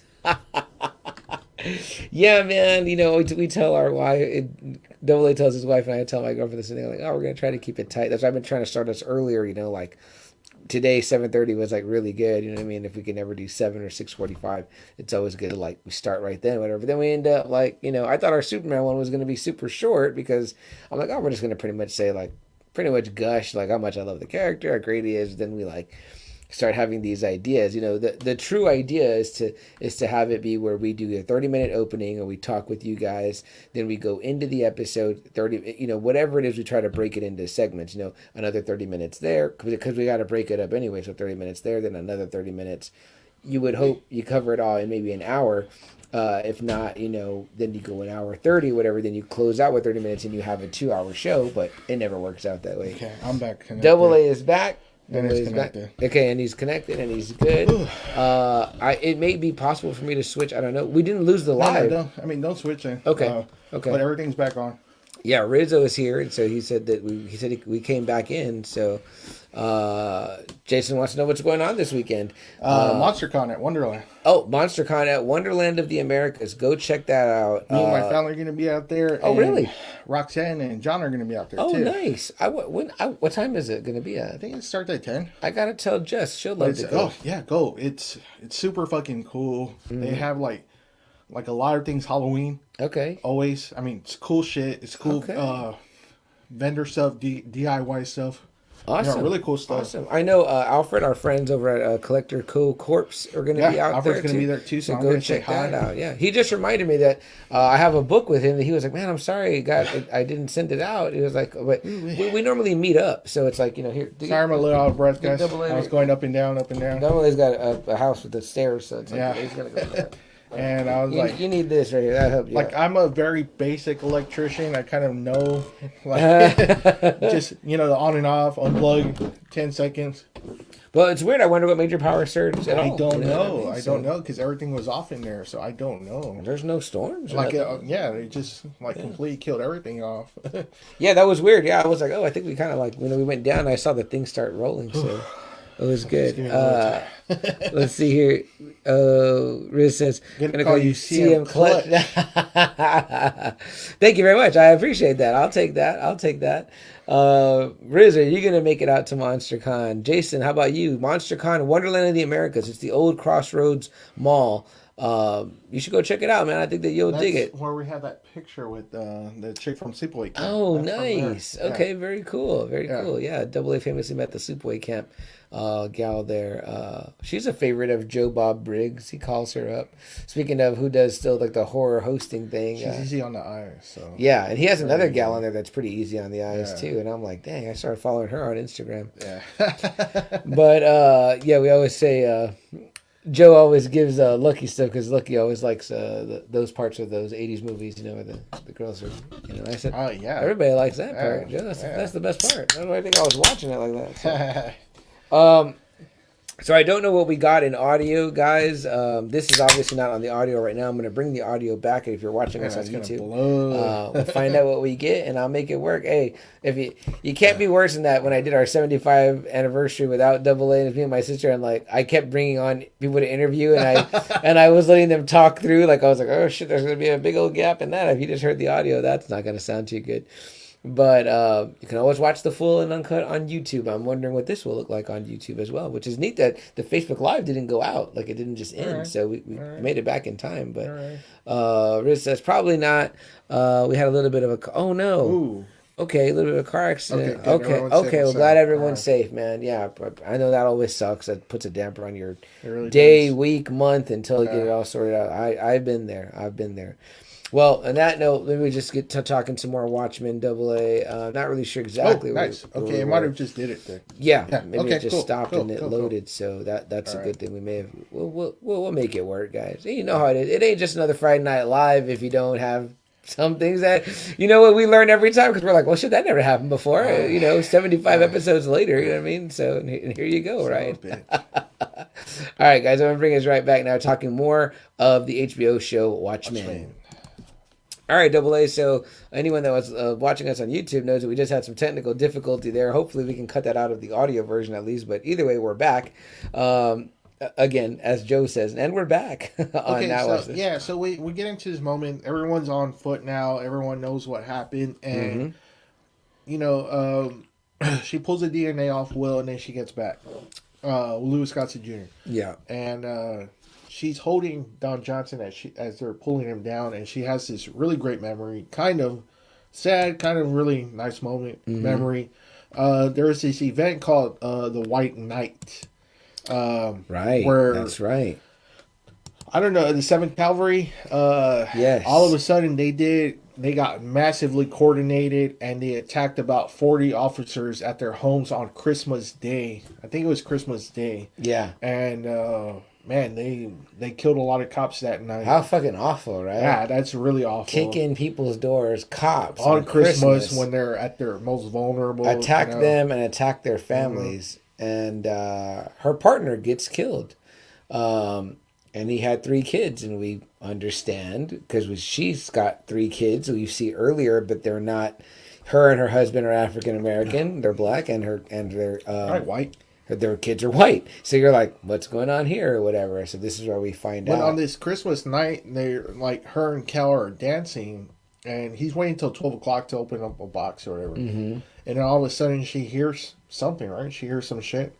Yes. And she's like, get down. And sure Yes. enough, yeah, there's they attack her. Isn't she extremely like adept? Like Yeah. she knows, she's so aware of her surroundings. She's so a good policewoman, but not even that, but just like a good like. I mean, if she is, She has great superhero, instincts. great instincts. Yeah. And they write it so well, and I'm like, get those people to do. I would say like it's Batman. You know what I mean? But I'll take a Nightwing. You know what I mean? Like those people need to work on Titans because it could be tightened up a little bit.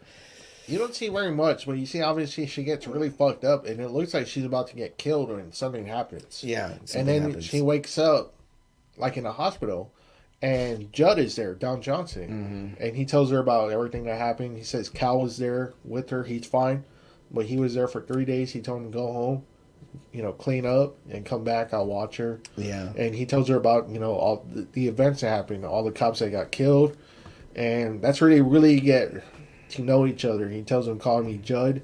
Yeah. And by the end of the conversation, she's like, call me Angela. And Yeah. you can tell that this ordeal really straightened their friendship, and she always remembered that that event, that moment, that night, I guess, where they really clicked. And the results of this happening was that they felt like police officers' lives were in danger because you can see their face, their identities, are their name. You know what I mean? Like name. So that's when it kind of makes sense. Okay, well, that seemed kind of smart. I was like, okay, so they have the cops wear the mask, almost like executioners used to, because they didn't want them to be haunted, I guess, in the afterlife by these people. That's why the executioners used to wear the mask. Interesting. I don't think I knew that. Yeah, so... And the masks are oddly, this is like 2019. 2019 it's before... kind of the, everyone wears the, what do they call them? The neck... the neck gaiter? The gaiters? Yeah. That's kind of what they're wearing, but they're yellow, which is neat because, yellow is a very prominent color with the Watchmen book when you think about it. But yeah, it's interesting how they... But then I was kind of like, okay, well, that makes sense because you really can't tell...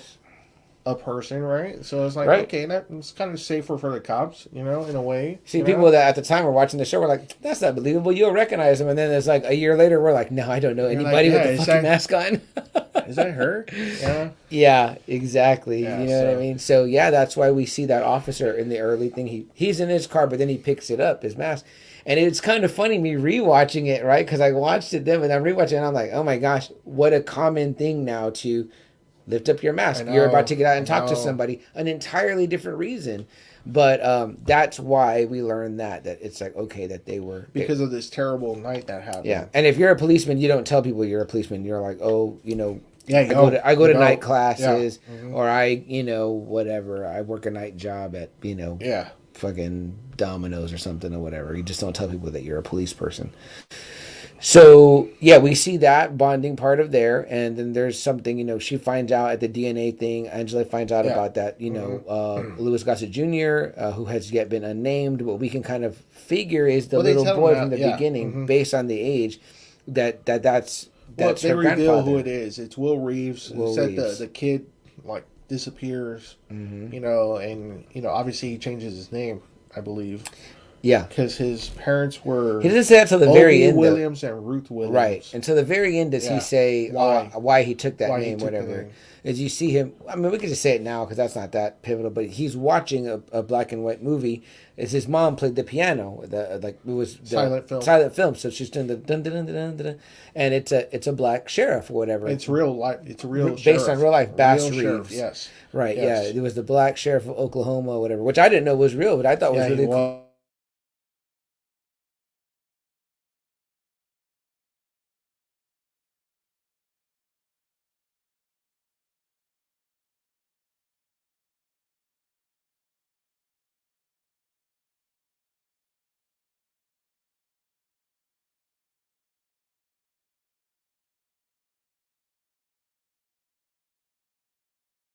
Oh, let me cancel that. Are we back, guys? Are we back? Are we back in the mix here? Oh my goodness! What a fucking Friday! It's getting exciting. It's getting exciting. Yeah, I love this shit. I live for when this show goes this way. That's what I live for. Let me turn off my hotspot now. As if I knew how to do that. I don't know what I'm doing. So we kind of get closer and closer to who she is, and they find out that that's her grandfather. Her grandfather, which she knew nothing about. She had no idea. Right. You know, she's shocked by that news because the little DNA thing tells her it's like, oh, this is your little acorn thing, whatever it shows. Your the acorn. That's what's cool. That's kind of neat, right? That was cool. Yeah. There's some little like techie things within the show that you're kind of like, oh, that's fucking pretty. It was really cool technology. Yeah, a lot of technology in this show that was really cool. Mm-hmm. And she finds out. She's like, how the fuck did you hang him? You're in a wheelchair. You're 100 years old. How the fuck did you hang him? He continues to claim that he's the one that did it. But not only that, too, she's also kind of like, how the fuck are you my grandfather? Like, you know, she's an orphan, pretty much, or whatever, right? But obviously everyone's got, you know, roots or whatever. And we find out later on why he never knew about her. She never knew about him. Right. But this whole murder investigation, he tells her, he gives her a little hint. He's like, look in his closet. Mm-hmm. You know, he's got skeletons. Because she keeps asking him, why did she fucking kill him for? Referring to John Johnson. Judd Crawford. Mm-hmm. And so she goes to the wake. She goes to Judd's funeral, I guess, or whatever. It's a wake. It's a wake. This one is a wake. Afterwards or whatever. And so... and she kind of like faints, like... pretends like she passes out from like his grief again, and like when I'm watching this, I'm like, oh, she passed out, and then I'm like, oh, fuck's sake, I'm like she's fooling me through the show, like how smart she is and how clever she is with, you know, getting you know, to do the detective work that she's doing or whatever. And Judd's wife, Jane Crawford, takes her to their bedroom. So she's like, rest up, you know, and come out when you feel better. Well, that's when we find out she faked the whole ordeal. So that she could snoop around. And she puts on like these goggles. Yeah, which are really cool too. See through walls and through walls and shit. And she finds something very alarming. Yeah. He has a secret compartment, and it's concealing a Klansman outfit with the sheriff badge. Yeah. So the white hood. But see, I kind of picked it up too because they show a picture of what I had assumed was Don Johnson and his dad. So I kind of assumed that's probably not his. That's probably the father's. Which it turns out to be, it's the father's suit. But what an interesting thing to keep, right? It is very interesting. Yes, it is. Yes, it is. So, you know, you're kind of just like, what the hell? I know. And yeah, I mean, he should have got rid of it. But I don't know. Do you think he was part of it? I don't know. The show's obviously... Yeah. There's definitely more. So, what happens next though in that situation? Well, I mean, she's freaked out. She goes back to Will and she's like, you know, how'd you know? And he's like, oh, you literally met in the closet. Yeah. You know, and he's even like, well, what'd you find? You know what I mean? Like he's asking her. He's kind of like, what'd you find in there? Yeah. But basically, you're understanding that there's more going on. There's something bigger going on. Mm-hmm. Yeah.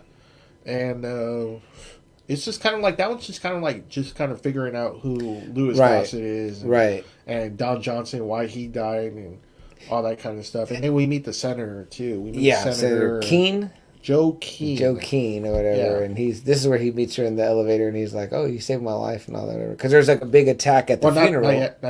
Oh, okay. I'm sorry, I'm jumping ahead. Yeah. And I guess we can go into episode 3. Yeah. Because I think that's pretty much all really episode 2. Right. I think it's just like that whole big old investigation and the revelation. There's definitely a lot of build up, you know what I mean? It's a revelation of what Don Johnson, I guess maybe we find out more what the hell he was doing with that Klansman suit. Yeah. And it's pretty much, guys, like this family story, you know what I mean? You start out with seeing this cop get killed, you know what I mean? But he's wearing a mask and you don't know why. And then we kind of cut to seeing this 1921 Tulsa massacre, which, you know, is based in reality, and a young boy whose dad is military, and he's watching this, you know, black sheriff and stuff. And it's like, all right, like you're kind of asking yourself, how does all this tie in? But you're kind of slowly you're slowly threading the needle, you know what I mean? And it's like, all right, now we're starting to see. And again, it's like the story does come full circle, but if you're kind of new to it, I mean, and you know, you're going through it right away, you're kind of like, where's like the Watchmen aspect of this? I was like, what the fuck is going on? Like, that's what I kept thinking about, wedding too. I was like, man, what the hell is going on? Mm-hmm. You know, So, See, episode 3 got me back kind of into it again because we introduced a familiar character in this one, an older Silk Spectre. Yeah, that's right, Lori. Lori. Yeah, which I didn't know was her until later. Yeah, I didn't know either. Yeah. But they set up that whole. That was fucking funny. So go through those paces, though. Like, what happens? Well, they show her coming in, and like Sam said, you don't know who she is. She just walks into a bank, and all of a sudden she grabs like a female, and she's like, "What? Give me all your money, right? It's a bank." And we see this kind of like Batman guy. His name is Mr. Shadow. I believe. Shadow. And he comes in. He looks like Batman and everything, and he shoots one of the bank robbers. And, she kind of was like, I wonder who tipped you off or whatever. And she's like, oh, I wonder if it was the FBI that tipped you off. And you find out it's a sting operation. It's a sting, to get rid of the vigilantes. They all bring out their badges and they arrest him. And so all the FBI's come up on this guy and he's like, oh, shit. he takes off and he hits a couple of them, whatever, but they ultimately overpower him or whatever. And she shoots him like 3 times. Yeah, and the people outside are like, oh, why are you arresting him? He's a hero or whatever. And then she's like, no, he's a criminal. Like, he's breaking the law. You know what I mean? So you can't be... Which, again, me and Double A, I agree with you. I was kind of like, but how come some people can be in costumes? Like, you've got...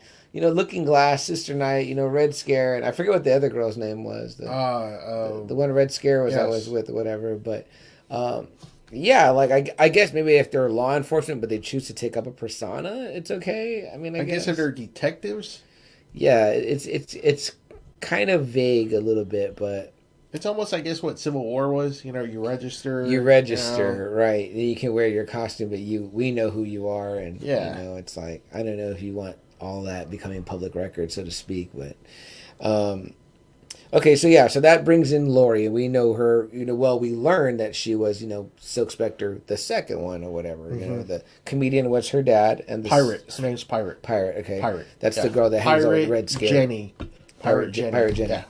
Yeah. So, and now we see, I guess, like, Silk Spectre's, like, taking off the costume, and she's, there with, the FBI, obviously, or whatever, and her dad was the comedian, and her mom was the she seems to really pick up his...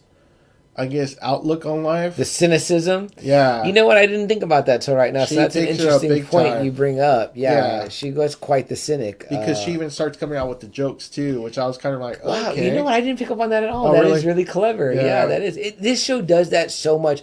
There's so many little neat things, and especially if you're a fan of the book, like there were little things that I picked up that I was like, oh, cool. Like the newspaper, the new Frontiersman, things that they say where she's like, I want to tell you a joke or whatever. You know what I mean? It's like, so yeah, you're right. But it's like the, roll on snare drum, which is a line from Rorschach when he's telling the Pagliacci joke from the comic or whatever. But I was like, oh, okay. So they made her like really like Eddie, like the comedian. Yeah, she took on the dad's traits. I guess after her superheroing days were done with the... she just like, I guess she saw like this wasn't worth it anymore. Let me become an actual...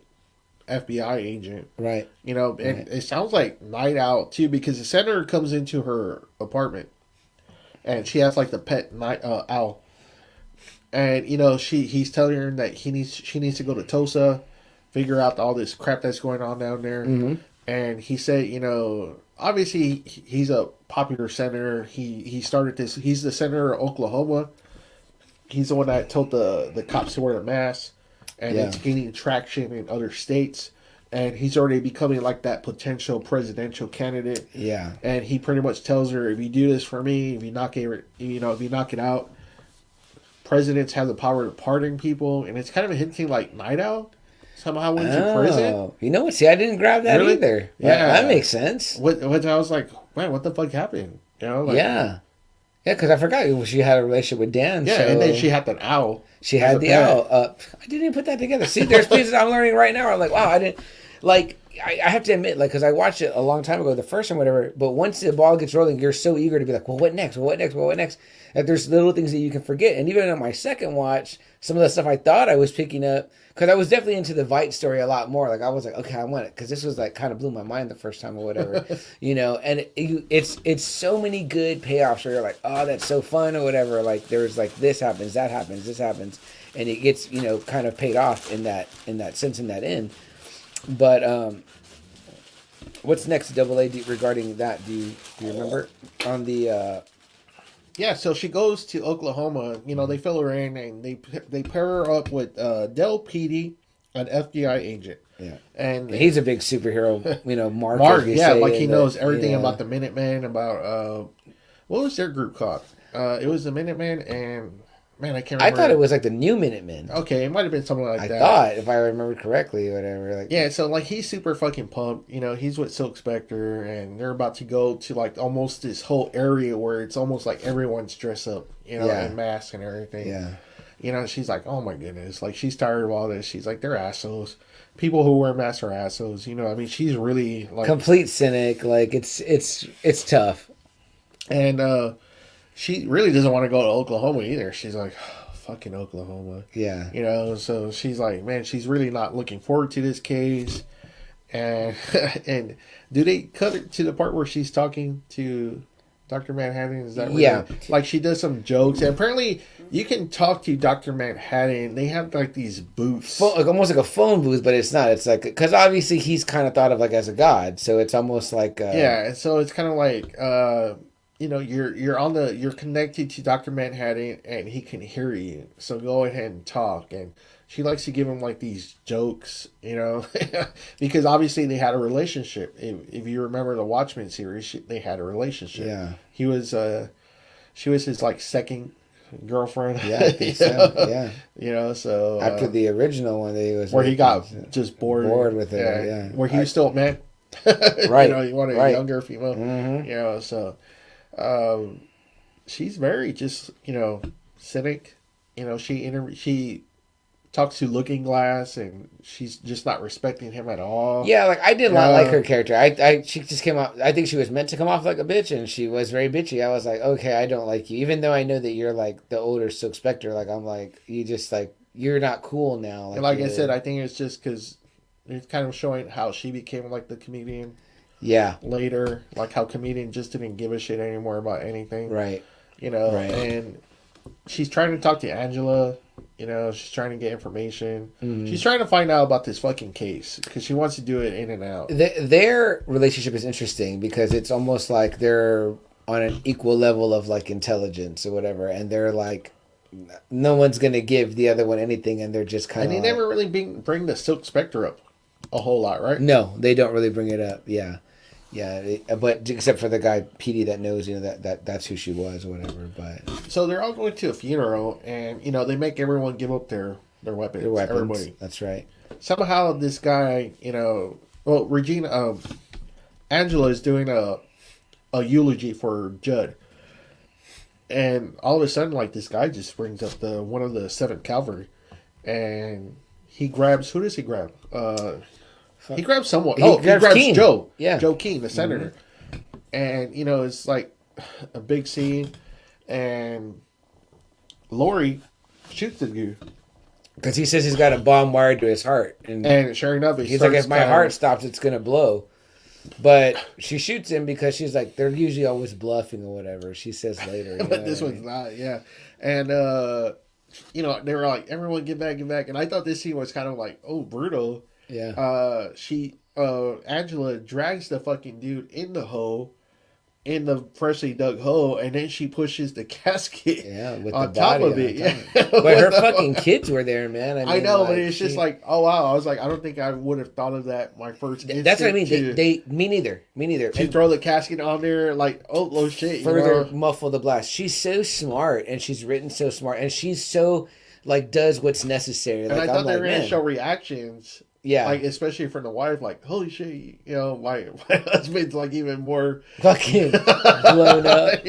Yeah, no shit, right? The guy gets hung and then he gets fucking blown up or whatever. But I was like, oh shit, that was brutal. And I was like, wow, that scene was pretty big. That was a pretty big scene. Give me some of your thoughts, Double A, like thus far, like where you're at in this show. Like at this point, how are you feeling? Are you liking? I'm starting to kind of warm up to it now. After this. Okay. It kind of took me a while, like I said, because I was kind of like, I don't know what's going on. Yeah, you know, I really don't know how this connects to Watchmen. I really don't. You know, it's supposed to be a sequel. They keep showing Jeremy Irons, and they just introduced Silk Spectre, but she's like older now. And there's this whole cop thing with the 7th Cavalry. Yeah. And they wear Rorschach masks, and you're like, what the fuck? Like, Rorschach was kind of like a guy, he's a guy that I liked his character in the book.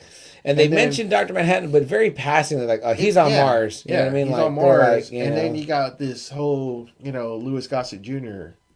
situation. I'm like, so I'm like still really lost. I'm like, who the fuck is he? How is he connected to Regina King, Angela? The whole, Don Johnson storyline, then you got, the Silk Spectre storyline. It's kind of like, I almost feel like they wrote it for you to appreciate it like on multiple viewings, which you certainly will. Like if you're ever like, again, like, and it seemed like this is a perfect opportunity for me to watch it again. And I was like, oh yeah. It seemed like they're trying to do like the book, because you had so many storylines in the book, and it kept flashing back and forth. And you feel that way at times until Ozymandias gives you the whole thing, and you're like, oh my gosh, like what an idea. Like, and there's that classic part in the comic where he's like, he's like, oh, you think that I'm like some cartoon villain that's revealing my plot? He's like, I did it 30 minutes ago or whatever, and you're like, holy fuck. Like, you feel like Night Owl and Rorschach are even like, this motherfucker is like, he really is the world's smartest man, So there's a very interesting stuff in there or whatever, but I think we're almost at the break, Double A. Well, a little bit more. Let's push through, yeah. So, Angela and Silk Spectre really don't look like they like each other at all. Not at all. Or she doesn't trust Lori whatsoever. Yeah.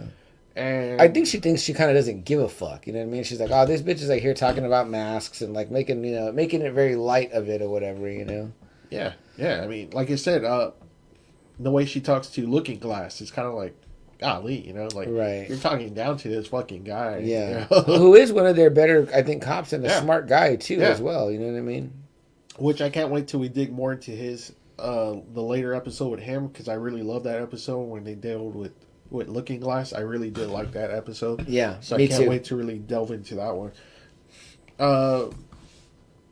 Her partner is like really fucking weird. Like, I don't know, just like like she has sex with the dude, which is weird. Like, I guess it was like a big turn on for him to. This is we're talking about Del Petey and her partner, the old Silk Spectre or whatever, which is it's funny because Lori. Like they're in their motels, hotels, whatever, and she pulls out this big fucking blue dildo.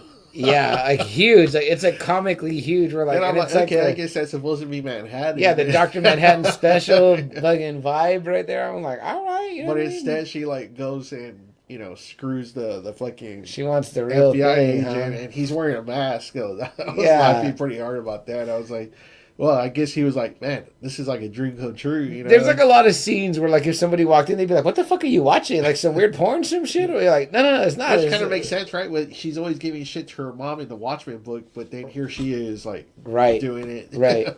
So let me ask you, Double A, real quick. I think we have enough time to get into it. But like, do you feel as though, because I kind of got this feeling on my second viewing, I didn't have this my first feeling, but. And it makes more sense with what you just said as far as kind of like Lori being like the comedian. They kind of did other versions of the characters where it's like, I felt like Looking Glass was like the new Rorschach. Yeah, you know what I mean? I thought so too. There was like that vibe. And then now that you mentioned like Lori, like the new comedian, do you feel like there were any other connections maybe? Like is Angela I couldn't maybe see like her with anybody. Okay. I was going to say, does she kind of go through a transformation herself, like similar to like Manhattan's? You know what I mean? Okay, well, if you do that one, if you think about it, if you do that one, yeah, for sure. Even her journey though, her personal journey, like as she learns, her family lineage and all that or whatever. I don't know if there's anybody like the owl, like Night Owl, no one like Dan. You know what I mean? What do you think of the ending? The very ending? Yeah, where like of this episode, where like the car. Oh, You think that was him? You think that was Manhattan? that picks him up? The car and like throws it down like when after Lori gets out of the Shit, boat? I think we skipped over the part where the car gets picked up. Remember, he's in the the magnet car. part. Yeah, the magnet part, which later we find out who it was. Later. But what about this part? Uh, I mean, because like she just makes a joke or whatever, like about the hell, sending all Yeah. the, they're at the three heroes at the gates of heaven, and God says, what did you do? right. And he's like, Night Owl is supposed to be one of them, where he's like, I made all this cool shit and I saved a lot of people, Yeah. But he was like, but how many people did you hurt or whatever? You're going to hell. Yeah. And then like Dr. none. Manhattan is like the last one, and he's like, you go to hell. And then Right. like she gets out, and then all of a sudden the car just comes in like boom. Yeah. Yeah. Do you think that was him? Like, I don't. Because they showed like red. They showed like a red. Like I That's thought that was right. Mars, That's right. which I was like, I didn't put too much thought into it. See, so you're already raising a lot of things. Maybe be like, I'll go watch it again. because I was kind of like, you was that him? Like being an asshole about it? Yeah. Because I can remember watching it on my initial viewing, and like Jess was like popping in and out, and she was like, "What are you watching?" She's like, "It seems kind of interesting." And then I was like, "Yeah, it is." I was like, you can't jump in like No, right here. You that gotta was like hard. you gotta like know like a little bit or whatever. Like so, it makes me wonder if some people just because with all the Emmy accolades it got Double A, like I'm sure people just like or like most people like, oh, that won a bunch of awards. My sister started watching The Crown. Because I watched the Emmys this past week and we didn't talk about that, but I wanted to see like if Mandalorian or The Boys won anything, which they didn't. But it was really cool to see that they were nominated, or WandaVision. I was watching for her too, but it was really cool to see them nominated. Mayor of Easttown did though. That's right, Mayor of Easttown did, yeah, and Ralph Boner finally got his award there. But so I was watching for that because I was like, wow, like our shit is nominated, you know what I mean? Yeah. Like stuff that we love. So I wanted to watch the Emmys, and I watched it with Jess or whatever. But like every time my sister was popping in, all she kept hearing was, and the winner of The Crown, The Crown. She's like, dang, is that show really that good? She's like, I'm gonna start watching it. So now she started watching it, she said. But like I can imagine in 2019 when this was 111, it said Emmys, that people that probably were like never read a comic book might have said, oh, I want to go watch that show to see Regina King's acting, which is stellar. I wanted to kind of see what their reactions were. Yeah. The normal people that really didn't read it, because honestly, like I said, I don't think I would have understood this if I hadn't read Watchmen first. Like, I'm very pleased that I do have a background in it and know, because it felt like it made it much, and even then we felt lost. We both admit, I felt exactly like you. Like, I thought you were going to tell me like, oh yeah, right away I was into it, and like I expected you to be like, no, like, yeah, it wasn't like, sometimes I talk to your brother about something, he's like, no, I got it right away, and I was like, what? I'm like, I fucking didn't get that till like the third or fourth viewing, you know what I mean? So I was like, okay, so I'm kind of glad to hear that you felt the same way I did, because it was kind of confusing or whatever. But I'm wondering, you're right, I'm wondering what someone that's not familiar with it thought. Maybe they weren't confused because like, oh, well, I'm learning the characters or whatever. Maybe we're trying to make connections because we have a past with it, So how good is that writing? Where they've got to write it for, in a sense, two audiences. Yeah, you really do. The non-knowing audience and the audience that knows. And that's, I think the guy that gets all the credit is that Damon Lindelof, right? He was like the showrunner. Yes. And he said that he just did it just for this. That's what I read. It was just this one season. That was it. Which it definitely has a lot of open doors. It does. But you could talk about if he's Night good Owl. with that, I'm good with it too. I'm fine with the way it ended. So very interesting, very interesting. Because you're right. Because at the end of the original in the comic, Night Owl is out. He's yeah, they're living a happy life, like a hidden life. They change their hair and all that or whatever. So it's very interesting. But we're right up at the break, guys. We see a couple of comments came in, so we're going to go ahead and check those out. We're going to come back. We're going to talk some more Watchmen, the show. Again, we're not trying to go episode by episode. We might push through some stuff just for the sake of time and hit on the major points, because there's some definitely like big things that happen coming up. But we'll be right back. For those of you listening to audio, you'll just kind of hear like the sound kind of drop out, and then we just come right back to talking. But for those of you watching us on YouTube, stick around. We're going to talk, read your comments, and we do that part during the YouTube portion. Go hit the subscribe button if you haven't already. YouTube.com, search Just Another Friday Night. Guys, I'm sorry. I don't know why I'm like so stuffy all of a sudden. I was fine all day. I was like, I noticed. It's like when we come in here. It's when we come in here that all of a sudden I'm like, what the fuck's going on with my nose? Yeah. Like, I was good when we were in the car ride. Yeah. I was like, you sounded perfect. fine. Yeah. And like now I have noticed the last 3 weeks, I'm like, my nose really feels like it has like 3 pounds. I'm like, yeah. But every time like we go back out, like I'm clear again. Like, maybe you're allergic to me. I don't have any like pet hair Maybe on it's me. too Or much something. shit in. Maybe it's too much comics in here. Shit, I Go don't with know. comics. You just need to pop an allergy pill before, and it'll be like Something because suck every you time, up. but every time we go back out, it's like it goes away. Like, Do you take like anything? magic? No, because I don't feel anything until I get in here. That's weird. That's weird. Yeah, I do nasal spray and the fucking Like every Claritin time D I'm here, and like here, I want everything. all of a Yeah, sudden I'm I know. like, I know. Maybe I'm too close. Maybe it's my cologne or something. I don't know. I don't know, but Man. I'm like, golly, I'm like, but every time we go back out, I'm like, I can talk to CM like clearly. Yeah, it really got bad. I was like, and I noticed the last 2 weeks too, but I was like, and it always happens just in here or something in here. I don't know. Maybe it's too much shit in here. Weird. I know before you thought it was the fan, and you start cutting. Yeah, you start and turning I off turn the it fan. up. Yeah, it's cold in here. I'm not gonna lie, but it and I feels do good. turn it down. I do turn it Yeah. down. So maybe that's what it is. Maybe it's because I turn it down. And it makes it too cold. Okay. I don't know. Well, when I'm not cold. But, yeah, when it's warm in here, it's warm. So but it's- excuse me for this, but it's just every time I fucking come in here. he doesn't normally In sound my like own lab. yeah, like golly. Yeah, we need Double A to like sit up here like and I'm just gonna start doing. I'm just gonna build take, your immunity yeah, up I'm here. just gonna take allergy pills. Yeah, just pop one like that, and it'll like dry you up, man. Like for real. I took a It's awesome. Mucinex. Yeah, so Maybe it's I the went down booze. there. Maybe you're allergic to the yeast and Maybe shit. maybe it's a beer. Who knows? Allergic to beer, a true tragedy. Damn it. All right, let's see. Okay. Oh, Jason said, "What are we drinking?" We're drinking Yingling from. It makes my nose stuffy. Well, no, because you were drinking this the past 3 weeks. Whatever you were drinking, I'm like, all right. You know what? You need your Dos Equis. Maybe that's what it your is. Dos Equis gives Maybe you that's straight. what it That's is. your spinach. Let's see. Then Riz says, Rura. Rura? Oh, y'all froze up on my end. Ah, damn it. Oh, that was the earlier freeze. And we're back. Riz says, can't get any more live than this. Ric Flair. can't. Woo! Really can't. Yeah, hey, Yeah. fuck it, man. You know what I mean? I roll with them punches, man. I ain't afraid of shit. Let's just go. Let's fucking push through this bitch. Joe says, and I'm back. Yes, Joey, and you are. He says Regina King never done a bad role. Loved her in Friday. I fell in love with her in Friday. Yeah, she's great in Friday. I can't think of too many. I too had many a other crush on things her in Friday. that she's in. Yeah, she was Yeah. cute. Yeah, she was really cute. in that. Big Bang Theory. She had a pretty significant role in Big Bang. She was the HR.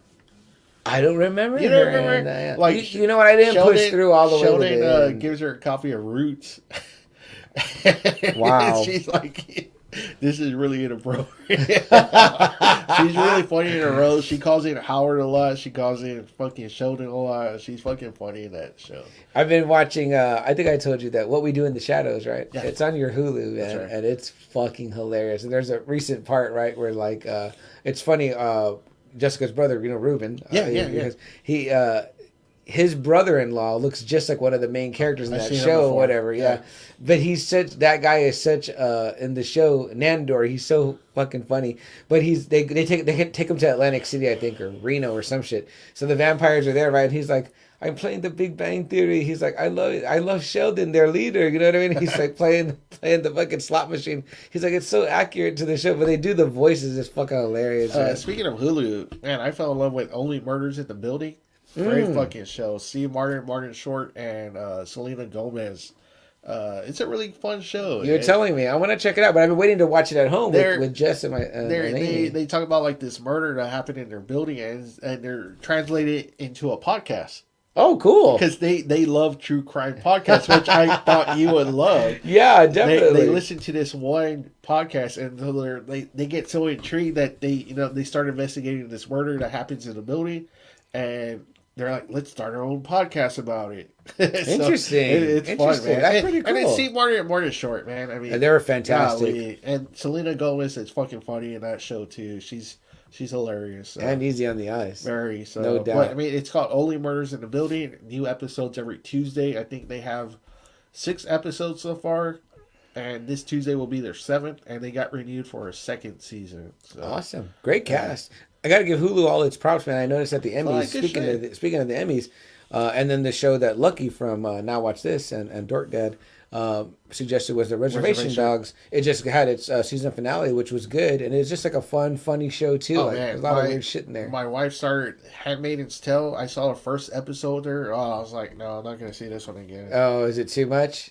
For me, it was. It was like a future future Okay. world, Okay. where like women have become infertile, or is that the Oh, word? wow. Okay. And there's only certain women that could have a baby, Hold a so they're baby. like gold Oh, in wow. this world. Kind of So touching on a little bit of our Why the Last Man from there, a right? little bit, Did you yeah, catch the yeah. newest one? I didn't see this. I totally Okay. forgot about it. Okay. So, but I have to see it. I have to see it before Monday. You gotta catch up. Catch Yeah, up, because I man. was Yeah. like, man, We're definitely gonna talk about Why the Last Man. if I I'm get sure. behind on these hour shows, oh fuck. Yeah, it gets hard. You Fuck. gotta, 'Cause that's gotta what I stay loved up on about it. the Only Murders in the Building. They're only like 30-minute Yeah, episodes. that's awesome. So I was like, It's like what comedy show, probably shorter. Right? which I love. I'm like, I wish it would go back to 30-minute episodes. I'm tired of these 1 hour episodes already. I'm watching my catching up on rewatching The League because it's on Hulu or whatever. Football season gets me in the mood for The League. If you want something funny to watch, it's easy, but it's fucking hilarious. The jokes are premier. The League is an outstanding show. Let's see. Joe says it's the fall allergies, but Okay. I don't know. Like I said, when I was clear, CM heard me in the car. Riz says it's CM's Musk. That'd be my other name. So CM Clutch and CM Musk. In the car, right? I was fine. Yeah, right? you're fine. You know what? And you kind of start the show fine too, but then as it goes, you just like get, I start getting. I'm like, bad. is the vent on you or Maybe what? it is. You know Maybe. what? You know what? We should switch seats. We tried that. It didn't work. It didn't work. It felt ugly. All right, and we turned the thing this way. I don't know. We moved our bed in our But bedroom. CM saw me. He was normal earlier. Then he started to leak. I was like, what the fuck? What's going on? I was like, Double A's leak is falling apart on me. Riz says it's the Sex Pet. There stings the nostrils. Allergic to CM. That's what the girls used to tell me in high school. Riz says, don't you put that evil on him. He's allergic to the beer. Joe says, Riz in Boys in the Hood. Okay. Joe says that. Sorry. Joe says Regina was in Boys in the Hood. Yeah. Shit, I haven't seen it in so long. I can't remember what role she is. So that's a good pull. Jason says, good night, bro. Good night, Jason. Get you some Yingling if you get a chance. I know you don't drink, but Big Red is good too, brother. So appreciate you popping in, man. I feel like you'll be back because sometimes you say you're leaving, Jason, then you come back, which is always cool too. But yeah, that's it, guys. We're going to try to, I'm not going to say we're going to push through the rest, but we're going to bring us back to the recording portion for the audio listeners and continue talking Watchmen. Guys, what are your thoughts? Did you all watch Watchmen, the show? Did you like it? Were you a fan of the book before? Did having read the book, did that help you? Did you not read the book and just watch the movie and then you watched this show and were like, where's the characters from the movie? And then you were trying to connect the movie and the show. What did you think? Did you not watch any of that and just watched it solo?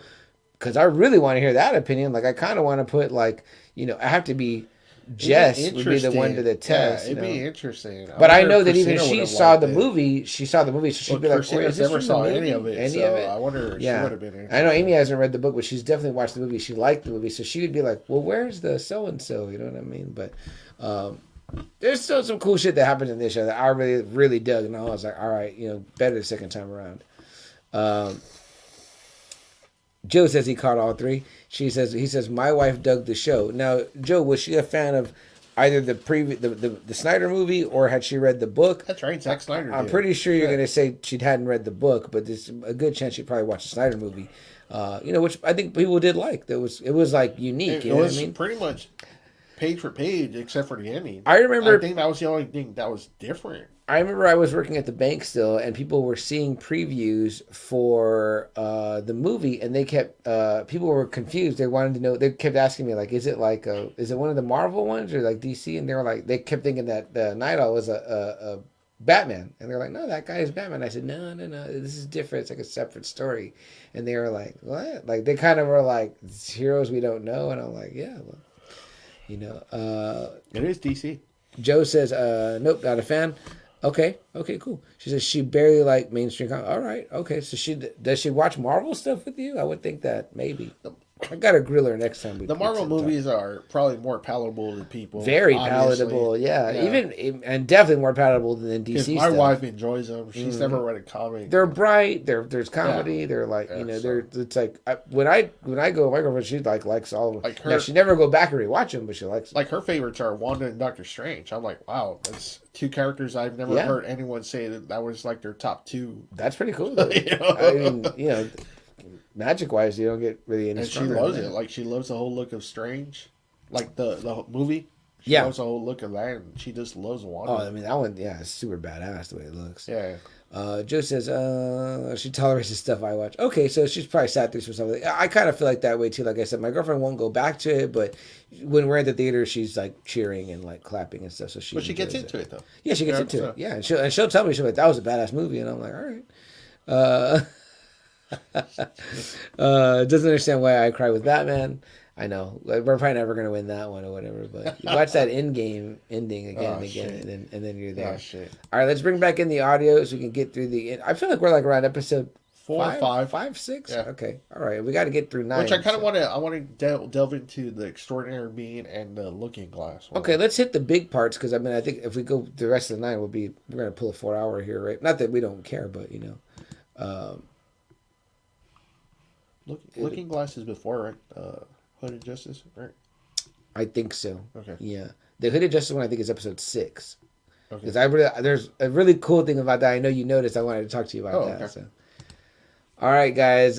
Back on for the audio listeners. You might have heard us drop out there. We read some comments from the Friday Night Faithful, which is you guys. Remember, come and join us on Facebook Live. Join the conversation that we're having right now. Right now, talking Watchmen. But if not, feel free to go on the YouTube channel and comment there, whatever. We're pretty active with answering back, as we are on our Instagram and on our Twitter and TikTok. We haven't done. I think I'll do one tonight. I'll try to do one tonight. Record one real quick with all the cool stuff because I love your cover. That's cool. Rorschach cover. Yeah, that's very badass. So where are we at, Double A? Take it back to where we're at right now. Okay, so it's kind of getting more and more bigger in scope. We're finding out who Will is, who Angela is. We're seeing the layers peeled back on this kind of like they're obviously again slowly threading that needle, but now we're getting a bigger picture. Like what are we sewing here? Yeah, and is this the one where we see Looking Glass when he's a younger man? I think so, but even if we're off, I mean, like let's tell that story because that episode kind of stands alone. It was really cool, and I liked it because it was set. Like, before I even knew what it was set at that moment, that exact moment. Yes. So, there's this Jehovah Witness group. Mm-hmm. He tells this young kid, go and convert some people, some sinners, blah, blah, blah. Right. It's like a carnival in 1985. Yeah. And he picks out this group, and he starts doing it, or whatever. And, some chick takes him into, like, a mirror room, and she's kind of, like, seducing him. She's taking off his clothes. Yeah. Asking him, that she's still a virgin. And I was pretty into that part. I was kind of like... Right on. It's funny because he's like, I don't want to do this, but yet she's taking off his clothes and he's all like, okay, like he's letting it happen. She was like a hot goth rocker chick, and I was like, he's not fighting back. You definitely want to do it, bro. But yeah, I don't want. Yeah, doesn't she even say? She's like, oh, your body says something else. And I'm like, yeah, pretty much. And as soon as she takes off the pants and underwear, she pretty much tells him, "Fuck off." I forgot what she calls it. And she grabs all of his Bible beater or something. And Bible she runs off with his clothes, and he's like, oh fuck, and so he's like naked, just big naked. Dude, can you imagine if what happened didn't happen? He'd have to go back to the Bible people. Yeah. They'd be like, what happened to you? And he'd be like, oh fuck. Yeah, how do you explain that? They're like, oh, you fucking were ready to sin, motherfucker. Like, I was like,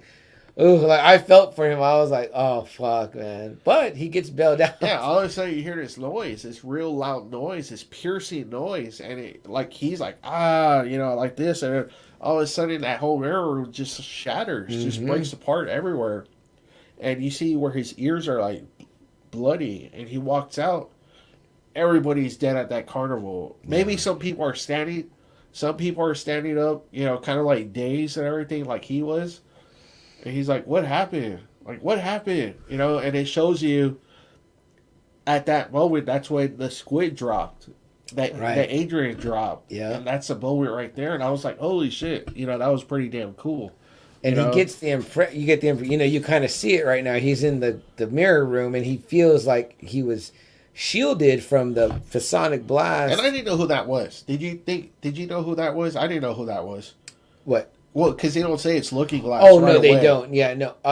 Did you think like, oh, that's Looking Glass? I can't remember what I thought the first time, but the second time obviously I knew because I'm watching it a second time. I didn't know who that was. But I remember liking, like I was like, oh cool, like we're getting his kind of story or whatever. You know what I mean? And it's kind of cool because it shows too where he's still kind of fucked up about the whole situation. Right. And there's this like the security system. It's kind of like what, extra dimensional security. It's like EDS, some bullshit like that. And he runs tests like every so often. And he's pretty much paranoid about it because he like lived through that first one and saw. But it tells you too why he wears the mask that he does wear. Supposedly he thinks the mirrors somehow are able to protect him, shield him from that Fisonic. It's almost like what Signs, like how they wrap their foil in their head and foil, right? The classic. But that's why he's, because I was always like, why is he always wearing the fucking mask? Like always, like he's always wearing it, you know, even when he's not. Yeah, and that's why I thought it was kind of playing to the Rorschach thing, where it was almost like I thought so too. Where Rorschach believed that the mask was his real face, and it was when he was Walter Kovacs, that was the illusion. But this episode is so cool because it shows kind of like the survivors too, like how a lot of them still have like that PTSD kind of, and still kind of like fucked up. Yeah, about the whole situation, and so like there's like an earlier part where like squids just like rain down.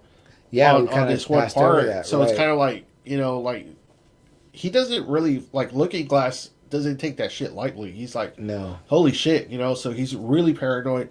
He has this underground bunker, like almost like an atomic bomb, kind of bunker. He like lives there. That's like his regular living quarters. He runs like straight over there. It's funny because he's watching like this program on like Hooded Justice, which I thought was weird because I was like, oh no, don't tell me, Yeah. But it's like this big program, and like he's watching the part where like Hooded Justice is fucking Captain Metropolis, like literally fucking him. Yeah. And I was like, what and the they hell? thread that throughout the show too. That it's American hero, and it tells you like all the shit that's gonna show. It's like violence and brutality and LBGT, whatever that group is called. It's like about the show. I guess is supposed to be kind of like I don't know, what do they do now? Like now we have that when they did the OJ trial. Yeah, they did like on FX. Yeah, on FX. Yeah. They got another one coming up, right? It's gonna be another big Bill Clinton. The Bill Clinton one, right? Yeah. So like whatever that is in this world, the Watchmen world, but it's like American Justice hero. is such like a big figure still. Because he was He was the first, and he was part of that team, the Minutemen.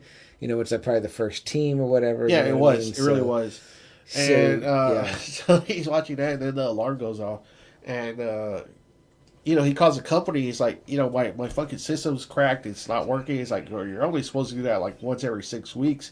And he has like a whole paper, like a log, where he's like been testing it like way more than that. Yeah, so he's like super paranoid about Dr. Manhattan. He has severe PTSD, and it's just really cool. It shows like when he does, like he goes to a bar, has a drink. He talks to this chick. They're flirting back and forth, and she tells him the same thing too, that she's like a survivor, right? She's from that whole incident. Right. And excuse me. They're both really drunk, and he's like, we should probably just call our rides. And she calls her ride, and he notices like a lettuce fall off. Right. And he's like, that's like a giveaway for the 7th Cavalry. And so like I was like, oh yeah, that sobers you up real quick. Yeah. When you see something like that, and he calls cops. And I thought was cool too. Like he didn't like just go after him all gun ho. Like he called back up. Like they always say in the movies, like to do. You always see in the movies, they're just like, I'm just gonna go after him. You know what I mean? Yeah, like RoboCop. Yeah, I'm like, come on, man, don't be fucking dumb or whatever. Does he show her the ball cap, the inside at that point? Yeah, I believe he does. Yeah. I believe he does. So he's kind of bonding with her. Even the hat. Yeah, even the hat has like he wears it lined because he's trying to protect his brain from any possible transdimensional attacks or whatever, So he pretty much says like, I'm still vulnerable to it. Like I have my fears or whatever. And she kind of talks about a made up Steven Spielberg movie, which I guess is about the attack or whatever. Oh yeah, and she's like she's talking about like Schindler's List. Yeah, which I was like, it's weird because he's like, there's this this red girl or whatever. I was like, right. Schindler's List. But in this one, it's about the alien attack in New York, or whatever. So it's kind of like they incorporate stuff like that. Yeah, like history's just changed completely. So he follows her, right? And then, he sees because earlier in the show, she says, we're going to do a massive stakeout with all the churches. Because this footage of the 7th Cavalry, it always looks like at a church. Right. Well, she leads them to like a mall. It's like a That's mall. Right. They were like an abandoned mall. And when he goes in there, he's like, holy shit, this is the place. I'm like I'm in the headquarters of the 7th Cavalry. Yeah. And then he notices some like weird shit. They're doing something with like almost this teleportation. Yeah, they're throwing a basketball. Balls. Yeah. And then you see them sometimes coming down. They're coming down here and there. And you're like, what the fuck? Like, this is like some Nightcrawler shit right here. But it's like you said, too. It's kind of like I thought he was going to wait, but he goes in by himself. And, there's so many of the 7th Cavalry in there. Yeah. They're trying to recruit him. Blah, blah, blah, come join us. You'll know the truth of what we're really doing. Yeah. And then we find out who's with the 7th Cavalry. Who do we find out? Joe Keane. Senator Joe Keane. Yeah. And she tells him, she goes, we already had blocked your signal. That was us. There's no backup. Us. Nobody heard. Backup coming. So you're like, man, he's fucked. He's there by himself or whatever.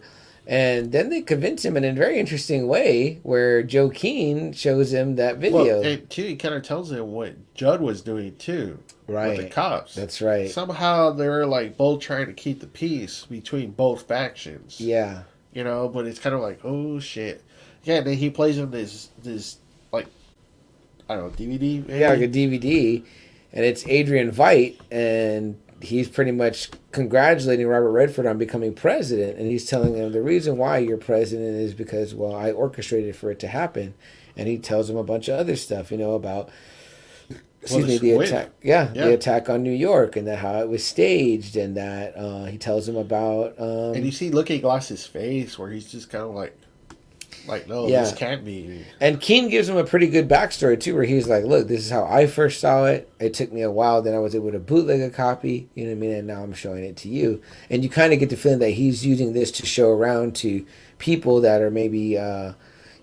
Just believe blindly and like, oh, an alien attacked us. And he's like, no, there's another truth out there or whatever. So almost imagine it being like a conspiracy theory that, so it's kind of again with the Rorschach journal, I guess. Like there's people who believed in what Rorschach was really saying. Right. Even though, at that time, people viewed Rorschach as this paranoid fucking psycho killer. Right? Yeah. In the comics. Yeah. Where when the journal came out and he did publish it, they were probably like, this is just fucking Rorschach. He was crazy. Yeah, he was like the vigilante. Conspiracy theory. Yeah. But people latched on to what he was talking about. And then when the senator found out, he was probably like, holy shit, this whole thing is true. Yeah. Yeah. So this guy gets his fucking world pretty much turned upside down in the span of that, DVD, because he was like, oh man, I thought that. This whole time. Right. I thought it was a fucking alien invasion. But there is that kind of funny part at the end of the episode where it's like, his second kit comes in. Yeah, so like he gets super paranoid about the kit breaking down, that he calls them, he's shouting at them, give me another one, I need it tomorrow. And they're like, okay, but it's going to be double than what you usually pay. That's fine, do it. And he tells him, give me some blinders or some shit. Yeah. Oh, that the material that the mask that reflected. Yeah, the reflected, Yeah, he's like, give me another roll of that. And so when he gets home, because they release him, they let him go, because the senator, too, wants Angela off his case. Yeah. And he tells him kind of like, she's not to be trusted, blah, blah, blah. He's pretty much like, get her tied up enough, like, in trouble or whatever. And then we skip that, too. In that episode, too, Angela asks Looking Glass to ask his ex-wife to kind of like ask about the pills. Yeah, she there picked was some pills up from when her car got dropped. So her car gets at one point she has the grandfather Louis Gossett Jr. in her car or whatever. Well, then the car gets like sucked up by some giant magnet and it just like takes off. It looks funny. It looks weird. Yeah, and you're like, what the fuck? And even she's like, it's funny. A lot of times in the show, she's like, what the fuck? So then he's gone, right? The grandfather and her car or whatever. Well, then we mentioned it earlier where the car like lands down in a later episode in front of Lori. Silk Spectre. Yeah, Lori.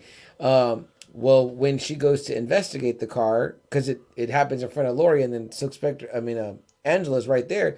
So they kind of like look through it together. She finds the. Well, it's her car. It's Angela's car. She's like, "This is my car." She tells her, that was reported stolen. Right.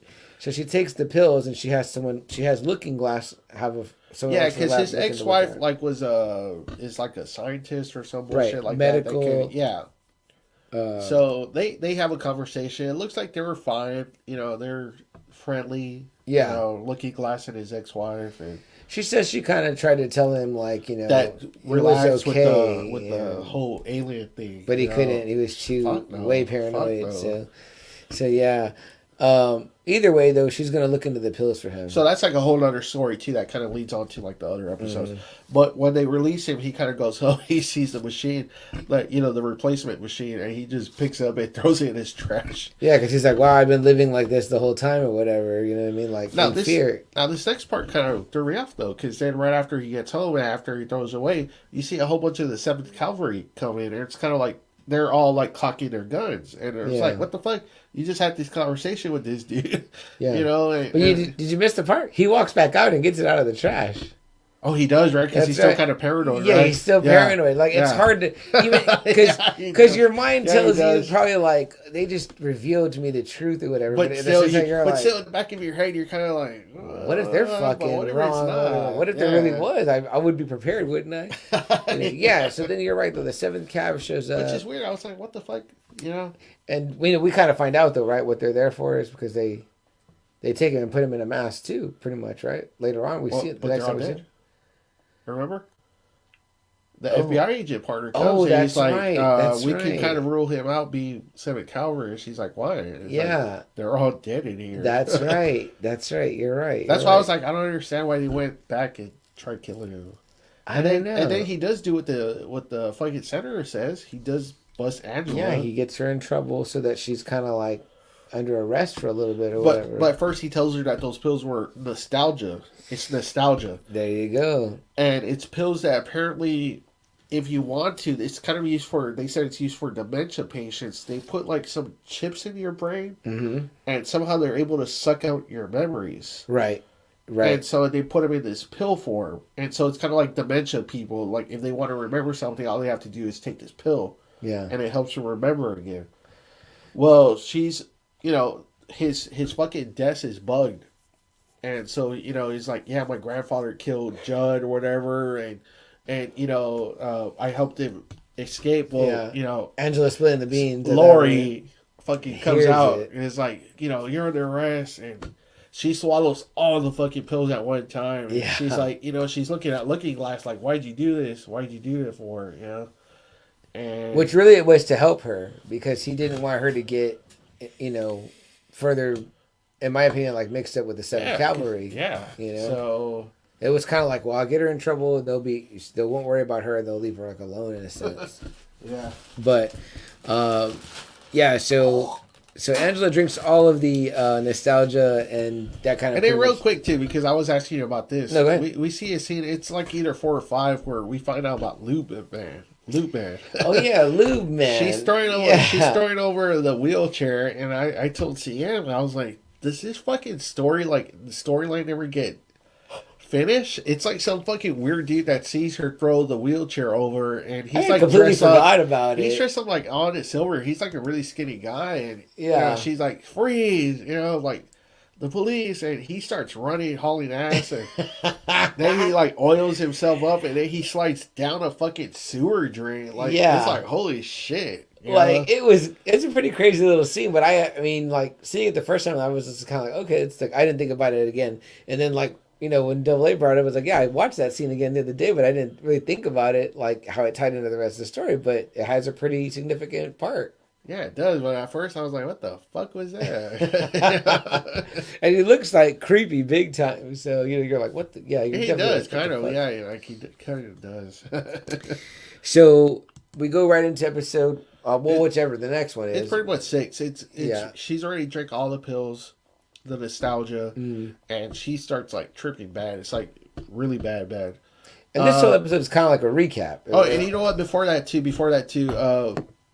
we get introduced to a new character as well. Before all this, a person by the name of Lady True. Lady True, that's we get introduced to like this new like tech wizard. That's like a trillionaire. Yeah, that's changing the world. She's like the new Adrian Veidt, you know what I mean? The smartest woman on the planet. Smartest woman in the world. She's like, I don't know, she's doing like bigger things than Adrian ever did, it looks like. And it does seem like that, yeah. We see this beginning of like episode 5 where she goes to this couple who can never have kids, and they've tried every way. And she tells them that for, she wants their acres. It's like 80 acres of farm. Right. In return, she's going to give them $5 million and a baby that she grew from both of their DNAs. Yeah. And the husband looks at the baby like he's like, he has your eyes, blah blah blah, and they sign it over real quick. They're like, here you go. Yeah. They're like, because at first the wife is like, no, get the hell out of here. This isn't for sale. I don't care who you are or whatever. But then she's like, well, all right. She's like, I got something to show you, and it's their baby made from their DNA. You know what I mean? And it's too, because she's like, oh, did I say make it? Like, I was like, I already did it. yeah. It was kind of like, Yeah. like So I didn't catch it until later. it's like a threatening aspect too, where she's like, well, I'll just. But it's called back to, They're- what's his name? Who? Well, I did it already. Like, you think I'm a supervillain? I already did Oh, it. that's right. Yeah. That is a callback to that. Yeah, Yeah. so- Yeah, interesting. So we see her, and so she's just like, she's weird. She's like, she comes off as weird, Very this weird. fucking weird, like Yes. smart lady, but she has like it's almost like she's not there. Yeah, I don't like know. dead delivery. Yeah. And again, very good acting job on that actress's part or whatever. Because I mean, I was like, if we're meant to dislike you or not trust you, She's, like, it's super very cold. obvious right away. It's like, no, we don't trust you, and no, we don't like you. Yeah, she's really fucking super cold, like, and everything. So we get introduced to her, and along this way, we're still seeing. We find out Jeremy Irons is Adrian. He comes out and says he's, so Adrian's still alive, even though they had officially declared him dead. Yeah. So this motherfucker's still alive. Yeah. So And I think that we've gone back to his story a couple of times by this point, but Here and we haven't touched on it. But it's so but fun. it's weird though, right? an It's like you don't know interesting what he's story. doing. Like, he's creating this like spacesuit, Mm-hmm. but the next scene you see it, like, the guy's frozen inside. Yeah. And he's doing like all these really weird experiments. He's putting people in catapults, and you're like, what the fuck? and he's is looking, and they disappear. Yeah. They just like disappear. They vanish, and they're like, "What the fuck? Where is he? Or what's he doing?" And they're all a part of his fucking whatever he's up to. You know what I mean? The game warden and all Yeah, that. the game I warden. mean, I have to admit, though, I laughed during a lot of that shit. I did like, too. I was like, I did too. But I was I like, wanted what to tell you, I'm the like, fuck I- is going on? I know Double A loves fucking the weird Ozymandias. Yeah, he was. It was really fucking weird. So, but I was like, okay, I don't know what he's doing. He's up to something. Obviously, he's Adrian. Yeah. So he's up Yeah. to something. So But extremely well acted by Jeremy Irons. I mean, like, it's a fun character or whatever. And it's a fun, like, that story, even though it's kind of like, it sticks out like a sore thumb because you're like, what the fuck? Like, we're doing all this other cop detective stuff. And then we, like, flash to this story of, like, randomness with this older man and these, like, people or whatever, he's and clothes. yeah, and then they start to show him as it advances that he's, like, making more people. Yeah, like or they show whatever. him pulling out like from the ocean or something. He's pulling out like the Yeah. clothes, and he's growing them really quick. It's weird, It's man. weird. It's fucking so weird. But So we get into finally. She starts seeing the memories of Will Reeves, and she sees it. The Tulsa massacre. that's right, where it all kind of started. And him being a cop, being inducted into the cop, being a police officer, and the guy putting the badge on him tells him, "Beware of Cyclops." Like this, Cyclops. And he's like, "What?" He's like, "What the fuck?" Yeah. And like the first day, Well, it's kind of messed up at first, right? Like there's I guess a chief or whatever, and he's pinning the badges on all the white Except officers, and for- he just skips over him. Yeah. And he kind of like looks like, well, like, damn, what the hell? But then there's another black officer behind him that comes and he does the badge on him. Yeah, I mean, it's like still like the 40s. It's still pretty bad. 50s, whatever it's supposed to be. Yeah. It's still pretty bad. So, you find out that this is Hooded Justice. It's kind of twisted, and it's not what the comics was whatsoever. No, In not the at comics, all. Very different. he was thought of as like a German strongman because he has an accent when he talks in the comics. Yeah. It's like a German accent. Yeah. And he's clearly white in the comics. Clearly.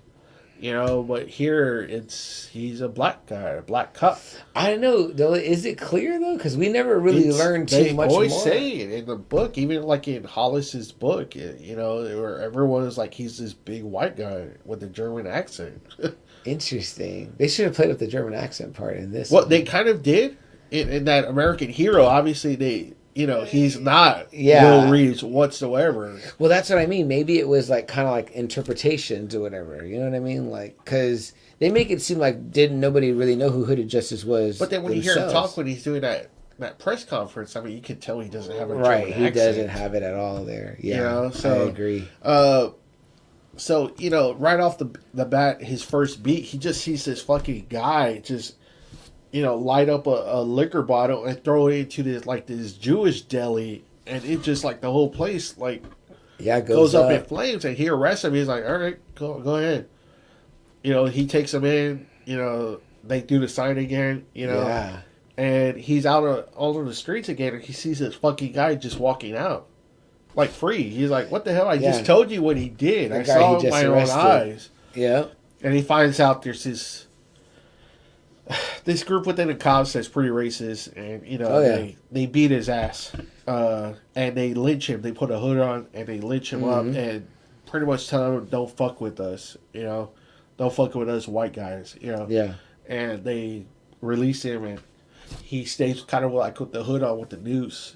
And I was kind of like, okay, well, I guess because it doesn't really explain why the fuck Hooded Justice always wore the noose around his neck. Yeah, and I don't even think I thought of it as a noose. I was just like, no, I think I did because I was thinking like you said, like the hangman, like the executioner mask, like the hangman, Oh yeah, I guess so. But this gives it more like a personal feel to it. Wow, it's that kind of rope. Yeah. Like it's definitely a different vibe to it. So they show him, and he's a very aggressive cop already, and they show him as Hooded Justice, where he's just, he's beating a lot of people up. While he's a cop, he's pretty savage too. Hooded Justice is supposed to be like super strong, super violent, everything. Yeah, and he's a good fighter. Like he's in the mix. Yeah, and then he gets an invitation from Nelson Gardner. Hey, I'm starting up this Minutemen group. Right. And you're, you make the news. You're, we got all these other guys, which I thought they were going to show. I was really hoping they were going to show the other guys. Yeah. Like I thought they were going to show Hollis and the other one's comedian. I thought they were going to show comedian. That would have been cool. Because obviously they hate each other. Yeah. And then you find out, just like in the comics, that Hooded Justice and Captain Metropolis have a sexual relationship. Now, so I want to bring this up real quick, only because this is something that I read when I watched it the first time. After I would watch, I would go to some groups to just see like what are people talking about, what they thought about it, and people that weren't familiar, I guess, with the comic, or maybe that familiar with it, were like, yeah, man, like we kind of felt like that came out of nowhere, like the whole like there was no setup for that, there was no nothing, because they are kind of building the relationship with the mom, like that he's just like a loving dad, loving husband. Yeah, which I was surprised that they gave him that arc. But he's angry about kind of the injustice regarding the racism or whatever in the country at the time, especially him as an officer. So it really was like that. When I watched it the second time, I was like, oh, there's like nothing that leads you to think or nothing. It's just like next thing you know, he's like in bed with him or whatever. And I'm like, well, they show like when he subs a card, they kind of like touch hands, I guess, a little bit. So okay. I was kind of like, okay. So okay. I was like, yeah. Obviously, for lack of better terms, it's like it kind of feels like it's a little bit shoved in, though. Like, sure it is. Although we know that is in line with the comic book history or whatever, the way they're building this character, like... Well, again, remember, she took like a whole bunch of pills, so it's probably like not exactly like the whole story, maybe. That's maybe true. It just went from one spot to the other part. Good point. Good point. Yeah. You know what I mean? Because that in itself adds a whole nother layer to the story where it's like, oh, a black man at that time also in the closet is an even more... like, damn, you know what I mean? Like, and he's continuing to live this other life. Right. Where he has a wife and a kid. Right. It's kind of like, golly. Yeah. It's a fucked up situation for sure for him. And he's just angry probably about that too. That too, right. You're living frustrated in multiple fronts, whatever. Because for the whole time, the mom seems okay. Like, she seems really, like, grounded, really, like, she wants what's best for him. She's trying to be a good woman. She even tells him, like, wear that hood, but disguise yourself. You know what I mean? When you go and fight. Let me ask you something. He's kind of a big part in the book. Kind of. Mm-hmm. Not a whole big. Mm-hmm. Did he deserve a whole episode? Were you really curious about Hooded Justice? The character itself. Because, yes. between the Alan Moore stuff in Hollis's book, you're kind of like, who the fuck is this guy? Yeah. And they never really say it in a book. No. This is the first time that he's actually been revealed. Right. A name. Yes. Who he was before. Yeah. Blah, blah, blah. All that kind of stuff. Yes. So my answer is yes because of that. Okay. Because I was like, oh, cool. Like in fact, it's in my notes. I put, which guys, I brought my notes today. I put in here, where did I write it? I wrote Origin of Hooded Justice. Because I was like, wow, we didn't get that in the book. So it kind of really don't. It's very sporadic. You get some tidbits here and there about the dude, but you really don't hear who the fuck he was, why he became Hooded Justice, and how he just disappears. You're kind of like... In fact, he's almost like the only one that no one really knows what his background is, whatever. So I thought this was a really cool, in-depth backstory. In the book, you kind of assume the comedian kills him. Somewhere along the way, you assume the comedian just offs him off. Yeah. That's why you never hear from him again. Right. So I was like, okay, cool. Yeah, I was interested. Okay. I feel like you asked me because you felt like maybe he didn't. No, because even the title, I was like, I think that's actually what Hollis writes, this extraordinary being. I think that's actually in the book cool. Too. So I haven't even done any research yet on how the titles play in or whatever. Like, yeah. I'm sure it's really cool because they did a lot of great things with that. It's just it seems like a very minor character to actually throw in and like, hey, let's give him a whole backstory. And in fact, he's like one of the most pivotal parts. Guys, we're right up against the next break, so we're gonna take this real quick. If you're listening to us, we'll be right back. All right, guys. See that one? We took the whole 30 minutes. Double A, I want to let you read some comments. I got to run to the little boys' room, guys. Right. I know I'm sorry, guys. I don't know what the fuck's going on. It's because he needs his real face, right? Oh, shit. Right back. I got to pee so bad.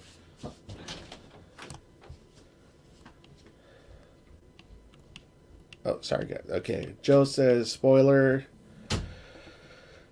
where Chuck loves Batman. It was Attack of the Clones, Vigilante Justice. Dang, CM, you on now? Don't answer to me. I gotta stay up for like 4 more hours. Why, Rizzo? What's going on? Did it again. Unreal. That's 3. Yeah. He went to like 2 concerts this week. So I'm sure they were late. Lewis got yeah, he still does. Going to take 5 go snort some cocaine. Oh man, I don't know what the hell's going on. It's like every time I come into this fucking room, like I get really stuffy. I don't know what the fuck it is. I gotta dust this room or something. Me and Sam gotta come in here and sanitize this whole fucking place.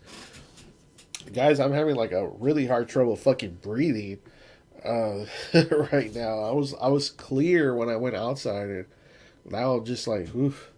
So, oh, okay, cool. You're still putting on some work, Chris. Cool. I saw some of them. Yeah, Iron Eagle Joe. Yeah, Officer and a Gentleman. He's pretty badass in that one too. Joe, what time is the game tomorrow? What time does East Central play tomorrow? Yeah, I do need I need a steamy shower for sure. Whew. Well, what time does the game start? It's weird that it's Saturday, but I think it's going to be on TV too, right? It's going to be like on like Game of the Week or something like that. 7 p.m. Yeah, it's going to be on TV too, I think. I'll probably try to check it out, see if I can. I know we're going to be kind of busy tomorrow, so. But I'll try to keep an eye. 35, yeah, CW, yeah. I'm going to try to check it out, see your boy, see you play. So, that should be cool. Who are they playing against? Anyways. They're calling you CM Young. Ah! Do your kids? No, my kids don't go to the games. I was telling Joe that tomorrow's East Central is going to be on TV. Oh, that's right. I heard about Game of the Week. I heard about that. I was telling him that I'm going to try to check it out and see if I can see his kid play. Oh, yeah, Joe's man. That would kid. be awesome. Yeah, man. Number 4. Set the DVR, man, for sure. And they're playing Southside.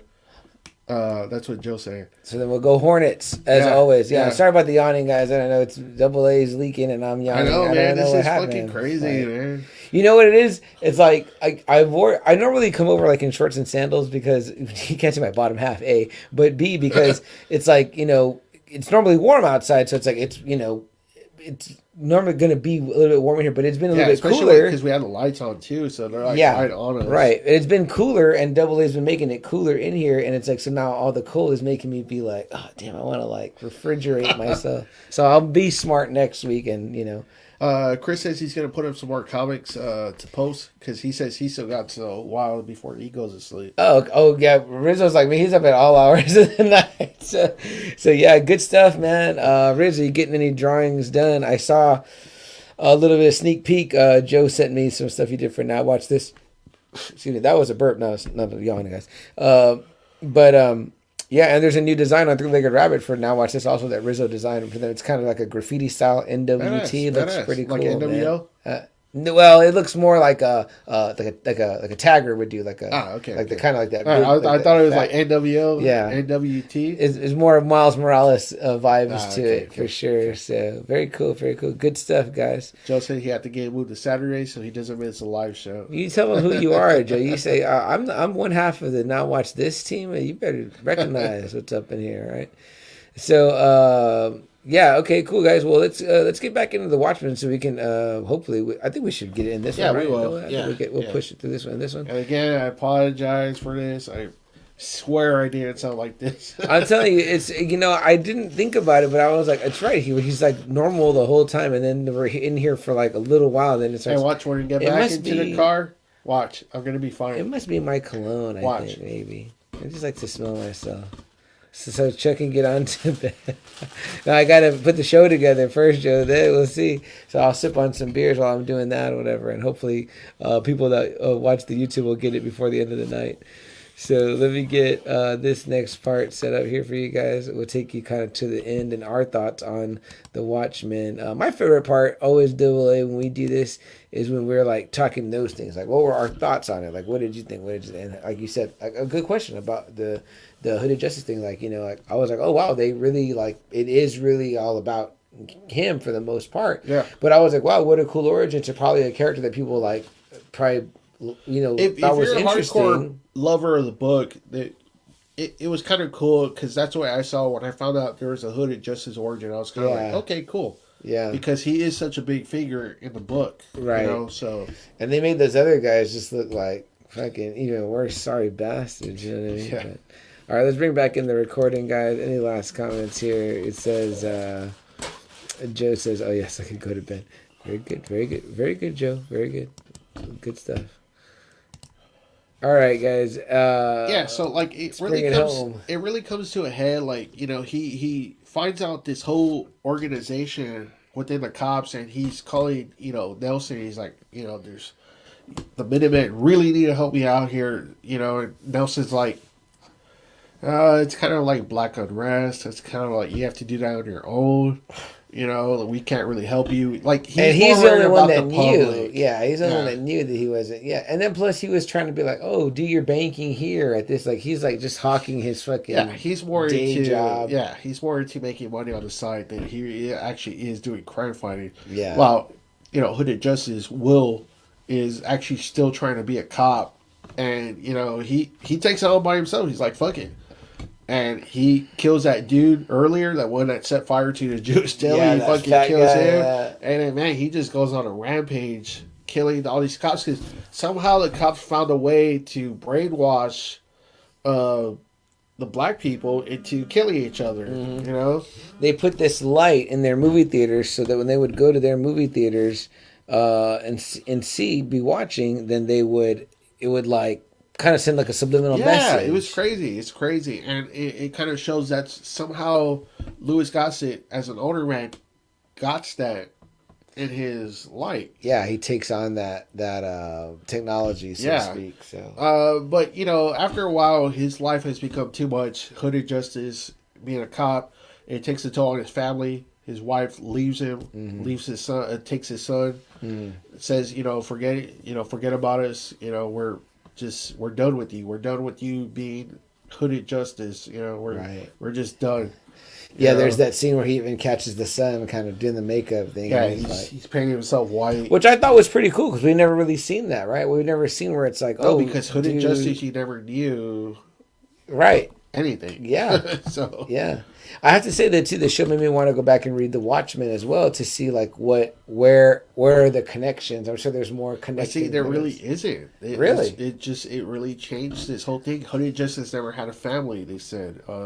Again, he was white in the comics, supposedly a white German. You don't know exactly. Right. Super violent. He never found out if he had a day job or not. You really don't know. Yeah, that's what I mean. You know, Well, I mean, that's like kind of cool though, because There's it's like nothing there. they tugged on all those threads by And then, being like, all right, again, what you could just he do? assume that he didn't live to be an old man. You assume that the comedian killed him.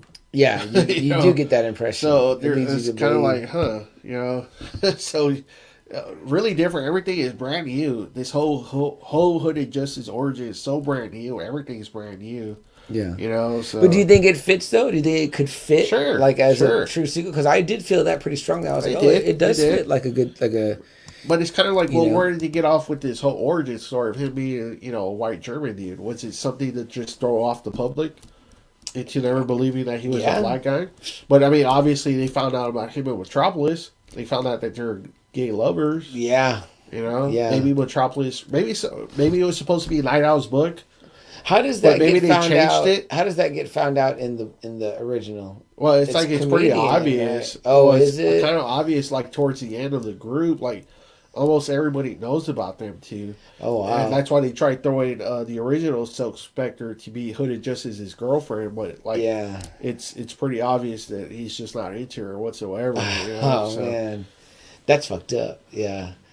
Okay, but again, maybe Hollis's book comes out because we're still in the Watchmen universe. So maybe his book comes out and maybe he changes it to protect Hooded Justice's identity. Maybe he makes it up like he was this white German dude to throw off suspicion that instead of a white German dude, it was a black cop. I mean, I kind of like that too. Yeah, it could have been. Like it could have been Hollis's book where he changed it, maybe to protect Hooded Justice. Who knows? Yeah, who knows? I kind of like that idea, that thought. Because I feel like they did do a pretty good job of like, if something happened in the book, like it still happened in this version of the show. You know what I mean? So yeah. So I mean, who knows? It could have been different. Now, so I think that we're in this episode. I think it's 6, right? Yeah, it was 6. And you're seeing Angela kind of flashback between it being her and her grandfather. Real bad. What did you think about that awesome scene with the newsstand? She's like, "What are you reading?" or whatever. Yeah. And the newsstand guy's reading Action Comics number 1, and he's like, I was it's like, wow. about this guy or whatever. Yeah. And 'cause I was like, man, that's fucking cool. So that sets cool. the tone that right there. It's like 1938, right? You know what I mean? Like Action Comics number 1, right there. Well, see, that's the thing too, because she was born later. Who? Well, Angela? yeah.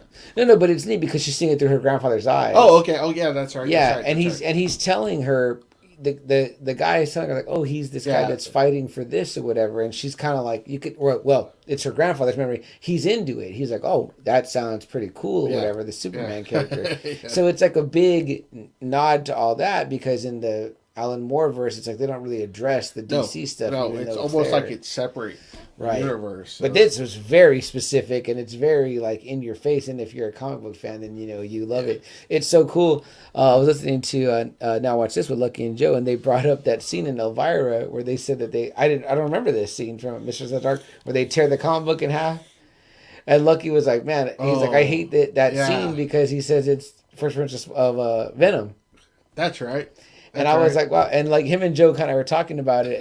And it made me think. It's like, right, some production assistant probably went out to the local store, just grabbed a stack. They probably said, bring back. Because they both were discussing, can you imagine how many takes they had to do? They probably had to do a bunch of takes. Who knows how many they just tore up or whatever. And I was like, damn, I need to go back and watch that. Because normally shit like that sticks in my memory. Because I always bring up, you know, how Jack Nicholson buys comics for, the Matt Damon character when he's young or whatever. He's like, here.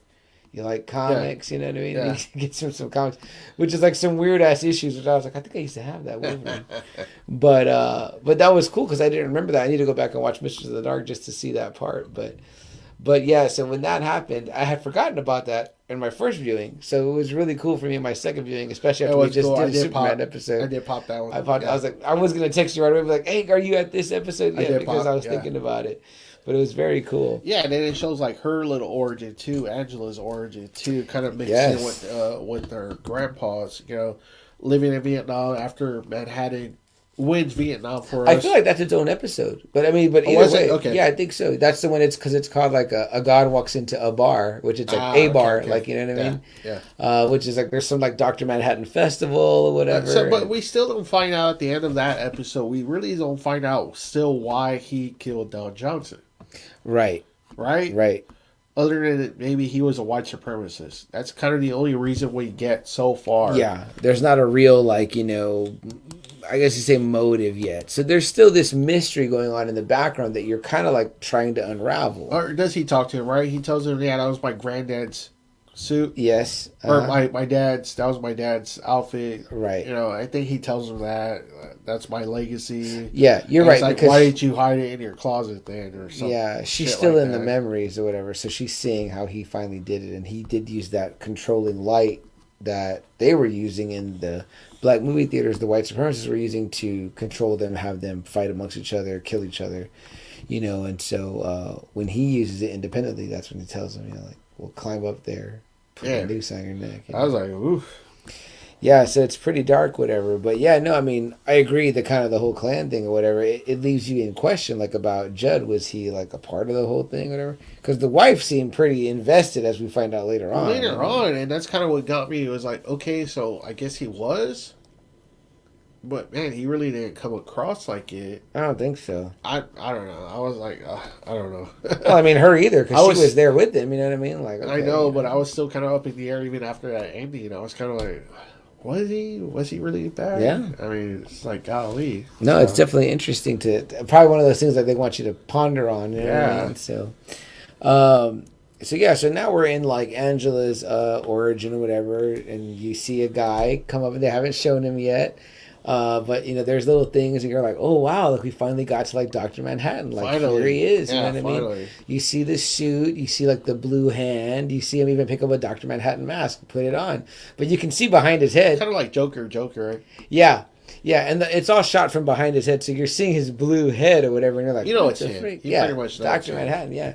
And the way he talks, and, you know, that's a really fun episode, I think. That's really neat, like her origin and all that, you know, right down to her, you know, finding that video cassette and wanting it, and then, like, you know, how her parents died. And, Yeah, the fucking video. You know, The it's... nun with the gun. Yeah, so we talked about earlier what we thought was going to be a callback, and one of the things I thought was kind of cool, but they didn't show unless there's more somewhere. But you know, when the female cop, you know, tells her or whatever, when she finally not rats out, but like recognizes the guy, she's like, "That's the guy." Oh yeah. You know, and yes, then the one that set up the whole explosion that killed her parents. Yeah. Yeah. And then the female cop though, after she identifies her, she's like, she gives her badge, remember, and she's like, when you get older, come look me up. Which we do see that later on. She becomes a policewoman in Vietnam. Yeah. But you're kind of like, they don't ever show that lady again, that female cop. That's like, what I'm saying. I thought that was a cool part certain though. things though. It's kind of like, why didn't they finish this? Right, like that particular scene. But yeah, so this whole time, like, you know, Angela's talking to Manhattan or whatever, and he's kind of telling her. It's a long conversation. Ways. It's a really, really long conversation, but it's interesting. Yeah, because, you know, of course, he's like, well, I'm here and I'm there. Like, I'm in multiple places. He's everywhere. He's like, and... I'm talking to you like 10 years from now. I'm talking to your grandfather right now, like 6 months ago. It's like, it's crazy. He's like, I'm everywhere. Yeah. And he's like laughing, and then it's kind of cool. Because she's like, you have a really great imagination. He laughs, and then they show it later on where he's talking to Adrian, where he's like, you have a very lack of imagination. And he laughs here too. And it's like, wow, he's like having that same conversation at the same time.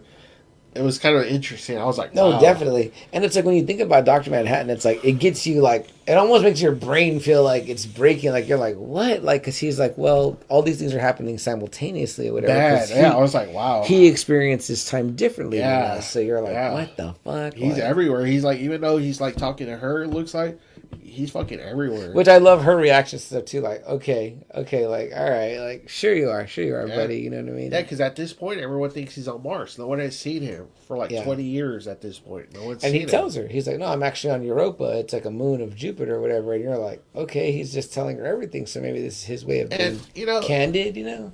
And you kind of forget, we really don't talk about Dr. Manhattan, but you sometimes forget this guy's probably the most powerful comic book character. Oh, excuse me. Mm-hmm. Right? Yeah. I mean, you kind of forget the shit that John could do. It's kind of like, man, this dude is like a god almost. Yeah. And what he does on Europa is, it's crazy how he creates life.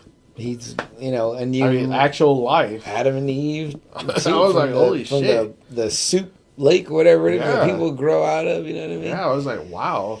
Yeah, it's pretty cool. amazing what John could do. This kind of showed more to some of the other things that he could do from,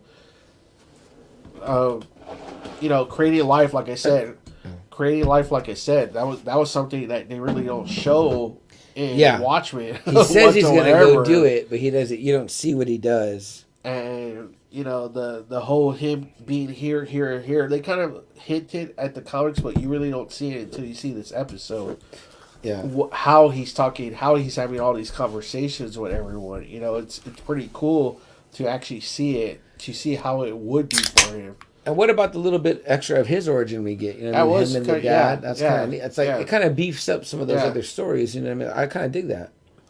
I thought so too, and it was kind of cool that when I first saw the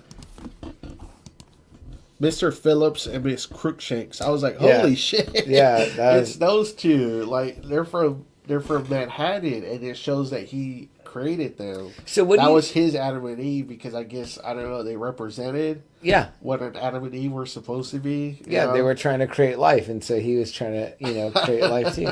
So what do you think it was? Did Veidt figure out how he was doing it and was able to create more? Because it didn't seem I don't know. I don't know how Adrian got so many of them. He didn't leave Veidt too much, but, he knew that he had to wait till, we find out later, circle around or whatever. But yeah, I mean, I don't know how Adrian found out. Maybe he did tell him. Maybe how'd you do it, just in case they if died? you need another servant or something like that or whatever. But I mean, it was like he was pretty much there, and then on his own, it was like he didn't have any. Who knew? No one was checking on him. Yeah. Let me have that sweater, double. I'm just gonna put it on my legs. Good old just another Friday night sweater right here. But it's really amazing, and it shows him talking to Will. It shows him talking to Adrian. Yeah. Who at this time, it's like, I guess he hadn't seen John in a while, and he's kind of like happy to see him. Right. He's like, "Hi, John." Yeah. And he tells him that he's in love, and he's like, "What? Really? You?" Yeah. Like that's weird. And he's fucking around with him, and he kind of gives him the idea, because John kind of wants to live as like a normal dude, kind of. A normal he's guy. Like, well, this was my plan A. He's like, for you, it's like it'll block your memories of who you are unless there's like certain like moments where instincts will come out, but this will allow you to live almost like as a human. Yeah. And I was like, wow. So he was like, when can he get this machinery? He's like, I did it like 30 years ago. Yeah, whatever exactly. He said, whatever, I forgot what he said. His line again. He'd already built those fail-safes in. Yeah. Yeah. So. Although, John has to put it in willingly, whereas I'm wondering how, Adrian had thought, am I going to get him to incorporate this into himself? So it had been a while, so Adrian's kind of like really upset too that, his squid thing really didn't come along more. Like he thought with humanity all coming together that there'd be more significant stuff. Something. Change. Everything. So he's kind of disillusioned with his whole plan, how it went. Mm-hmm. And so Manhattan offers him, he's like, well, I created life on Europa. You could be loved and worshipped there all you want. And Adrian's kind of like, at first, he's like really happy about it. He's like, okay, cool. Until you see him like at the very end where he's like very miserable. Very despondent. It's very different, about it. Right? It's very, very different from where he's like, okay, cool. Like people worshiping me. Awesome. It's paradise.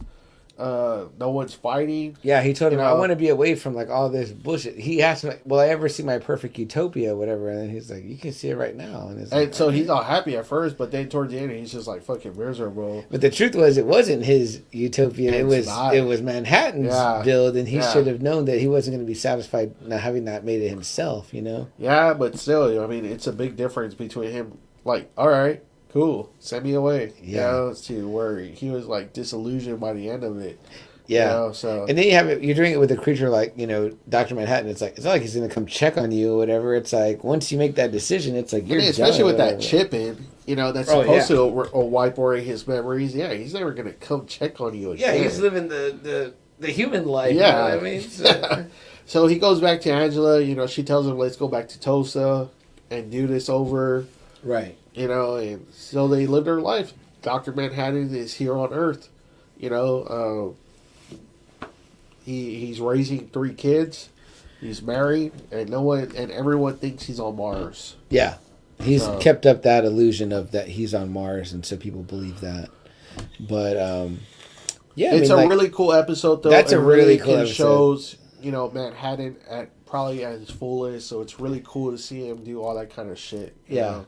So it's really cool, and it's cool seeing Adrian like back in the '80s, kind of seeing like the aftermath of what happened, and not really Earth kind of letting him down in a way. Mm-hmm. You know, where he was kind of disillusioned with that too. You know. And I think at that point, that's like episode 8, so you've got one left. So she bashes Calvin's head in. That's where it kind of goes back. And, you know, she's like, "You're not really Calvin. You're Dr. Manhattan." Yeah. That's when he comes back, and his memories slowly start coming back to him of who he was and what the hell's going to go on. Because he told her it was going to be 10 years of them being together, and then it was going to end in great tragedy.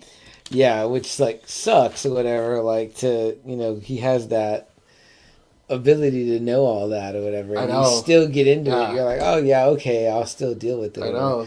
I did like how Angela's character throughout is like, no, we could change stuff or whatever, and he's like, you can't change it because it's already happening or whatever, and you're like, what? Like, what the fuck? Like, wouldn't the past one know or whatever? And then they did kind of like a Back to the Future where she's talking to him, and she's like, "You're with my grandfather right now. Tell him about how he knew about Judd, and the Klansman suit." And he's like, "What? Who? I don't know, Judd." Yeah. And he's like, "I don't know, Judd." And she's like, "Oh no!" She's did like, I "Holy start, shit! Did I start do everything?" Yeah. Because obviously he has that name stuck in his head now, and look in the closet. He's gonna start looking into Judd Crawford, right? Yeah, Judd Crawford, which makes sense because there was no way he would have ever known about that situation. So, in the it's kind of funny. It's kind of like, wow, she's the one that did all this by just asking Manhattan to do that. I'm like, I don't know how many fucking multiple time streams these people are making. But we need fucking the TVA to come in and prune these motherfuckers. Big time. But yeah, final episode. Like obviously, all the stories. It's a big wrap up. Come to a head bit, right? A big wrap up. And you kind of see what happened with Adrian too. So he, you find out what he was doing with the catapult.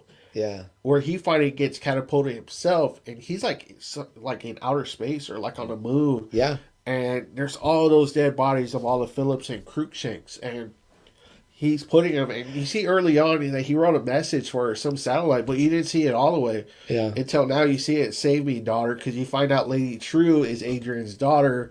Her mom inseminated herself with Adrian's comb, like she says. Yeah, she found his. Yeah, she uses that word, right? But then they show the mom like refilling the vial with like lotion or whatever. I'm like, what the fuck? He never like checks that shit. I guess he never checked. Like, and then the way she did it too, I'm like, doesn't it have to be like warm or something? Like, I don't know. The fuck? Like, it's funny though, and so he has a daughter, which is something that they've never mentioned, obviously ever, and So he was like, "I'm never going to recognize you as daughter." Well, this time he needs her own, so he put "Save me, daughter." Yeah. And so she gets like really like, she gets real happy about that he's acknowledging her. But I mean, obviously he's just trying to get off. He's miserable there. He kills the fucking game warden, who turns out to be the Atom, the first one. And, he's like, "Was I a very good adversary?" He's like, "No." Yeah, I'm like, and the guy's like, yeah, he kind of dies like, oh, like, damn, that sucks. And he just throws him. And then he gets on the spaceship that the daughter makes Lady True. And he, it's going to be a long journey. She tells him, put your hands on your shoulder. And all of a sudden, like, it freezes him, right? Like, puts him like carbonite, yeah. That's pretty much what I thought of. I was like, oh shit, he's getting frozen in carbonite or whatever. Yeah, I think it was like an 8-year. Yeah, it's a long journey. Even then, it was still a long time to get to Mars. So she doesn't say she's really mastered like quantum. Like. I mean, why they were doing all the teleporting shit? Why not just fucking teleport a motherfucker? Because I guess I hadn't reached it at that time yet, right? Right, so, right. Yeah, so that's where Adrian's at, and Lori, goes and confronts Judd's wife, Jane. Yes. Jane Crawford, kind of like telling her what Angela was saying about Judd and everything, about Cyclops. And Then you find out she's involved. She's hitting like this old fucking remote. Oh my god, And, that scene. and Lori is like, "What the fuck are you doing?" And it finally works. And it, like at first it crumbles down, and then she hits it again, and then it drops falls her all the way down.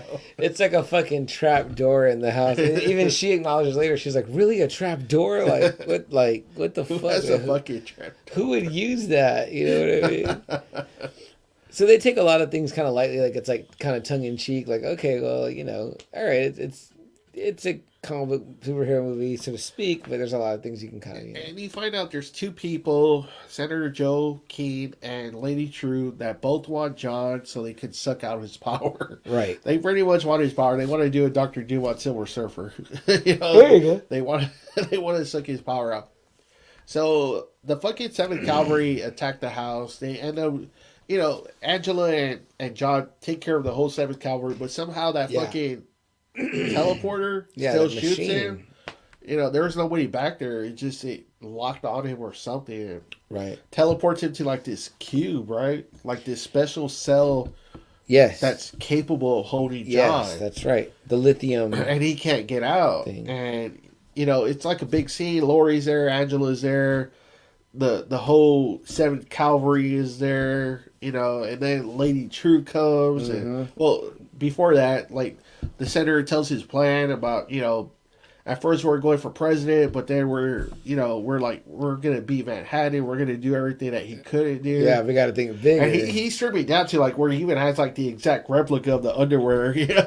Yeah. I was like, what the fuck? I like what Lori tells her. She's like, "You look stupid in those," you know what I mean? And he's like, "Hey, I don't need my dick to be swinging out," you know? That would be that'd be like a really fucking thing, like bad thing to do, like Yeah. a dick move or whatever. Fuck. And then he puts himself in his pod because everything's ready, right? Everything's good to go. Mm-hmm. You know, turns it on. Lady True comes out, kind of stops that whole thing. She's like, "Where's the senator at?" She opens the fucking pod, and it's just like a whole thing of blood, like where he just like melted him. I was like, "Oh." He turned into goo. I thought people were gonna be like, "Ah!" I thought he was turning into something because she like stepped on it. And Lori, I was like, "Oh, fuck." Well, and then she pretty much says that their intention was good, but they didn't filter out the whatever it was. Right. You know? But of course, Lady True didn't tell them everything they needed to do. She just was like, "Yeah, you could do it. You know, like that'll work. You know." So pretty much, they get rid of the 7th Cavalry. Mm-hmm. The blood somehow gets into that cube or whatever, and John's able to transport them somehow with the blood. Excuse me. Some people, yeah, he transfers Looking Glass, Lori, and I can't remember who else it is. Lori, Looking Glass, and Adrian. That's right. Adrian. That's right. And he tells Angela, Angela's like, "What the fuck did you send me?" Teleported me too. I was kind of cracking up on that one. It's pretty touching though, and he's like, "Well, I don't want to die alone." You know. So. Yeah. So he kind of self-destructs. So, well, she's taking the power away from him, and he's kind of like dying slowly. Yeah. It's almost like the Beetlejuice at the end. Those are kind of like withering more. You know what I mean? But then Adrian comes up with a plan because he hates being overshadowed by the daughter. All those squid, he like turns them into ice, so when it falls from the sky, it's going to be like a whole bunch of bullets coming down. Right. So, sure enough, they start falling, and it hits Lady True in the head, and you see a big fucking hole right there. And it's kind of like, ooh, and it just starts raining squid, and a lot of people die. Oh, yeah. That squid attack. Yeah. Vite says, "Oh, it's going to be like firing a Gatling gun from the heavens, whatever, with all those little like squiddies frozen and everything." Like, which, you know, I thought that was like, that just took her out. That took out Lady True, her whole ship. It did, yeah. Like, Everything did. It just exploded. Everything in her face exploded. So. She was horrible, too. I hated her character. I was like, "Oh, you're the fucking worst." Lady True. Yeah. Yeah. So, I mean, that's kind of pretty much it. Yeah, right? so pretty much, like, I guess she kind of comes to terms with Will, you know, everything that he went through. Yeah. They make up, you know, she's going to be living with him, it looks like. And the egg part comes into play, you know, the whole, well, yeah, I could put all my stuff in this organic material, and anyone who eats it theoretically could become me. Right. So if he imbues his power into that egg. Yeah, earlier they have a fight. She smashes some eggs. When she's cleaning it, she sees this one hard egg. And she's like, could it be? Could it really be like what he said? She cracks it open. She goes to her pool. She cracks the egg open, swallows it. and then you kind of see her foot touching the pool, but then that's it. It goes straight to black. Yeah. So it's kind of like, did she become Manhattan or not? So or did she get the powers? Because they had that conversation earlier, and she's like, he walks on the water, and then she's like, do you really gotta? And he's like, well, you kind of need to see this so that you can understand. So it's kind of open ended, but that's the way the creator said he wanted it to end. He had this one story he wanted to tell. He told it, so he said he's good to go. What do you think? Do you think she became Manhattan or not? I don't know. I don't know if she could become him like on that level. Maybe she got a fraction of his power. Maybe a fraction, but you think still? Yeah, I think so. I thought they were going to show something glowy for the egg, but they never did. Yeah, or I thought like maybe the pool was going to like glow blue. You know what I mean? So which would have been a kind of a more clear indication that she got it or whatever. Overall, though, what did you think of the show? I mean, I loved it. Again, I was a huge fan of it. Like when it came out, again, it was a slow start for me. I was recording them on DVR. In fact, I got so behind that like the whole show had recorded by the time I started to watch it. But once I did start binging it, I was like, okay, I'm here for it. Like it's fun, it's exciting, it's got good action, and I was driven by that mystery story or whatever, And for me to revisit it this past week was enjoyable as well because I'd forgotten a lot already. So for me now, the next thing to do would be like to give it like a little bit of time and then go back to it and watch it on my like big screen at home, like where I can really invest it. You know what I mean? But because I'm not just revisiting it for an episode, but revisiting it for like just enjoyment because I think it's a really solid show. It was. I think it paid off good. It was good.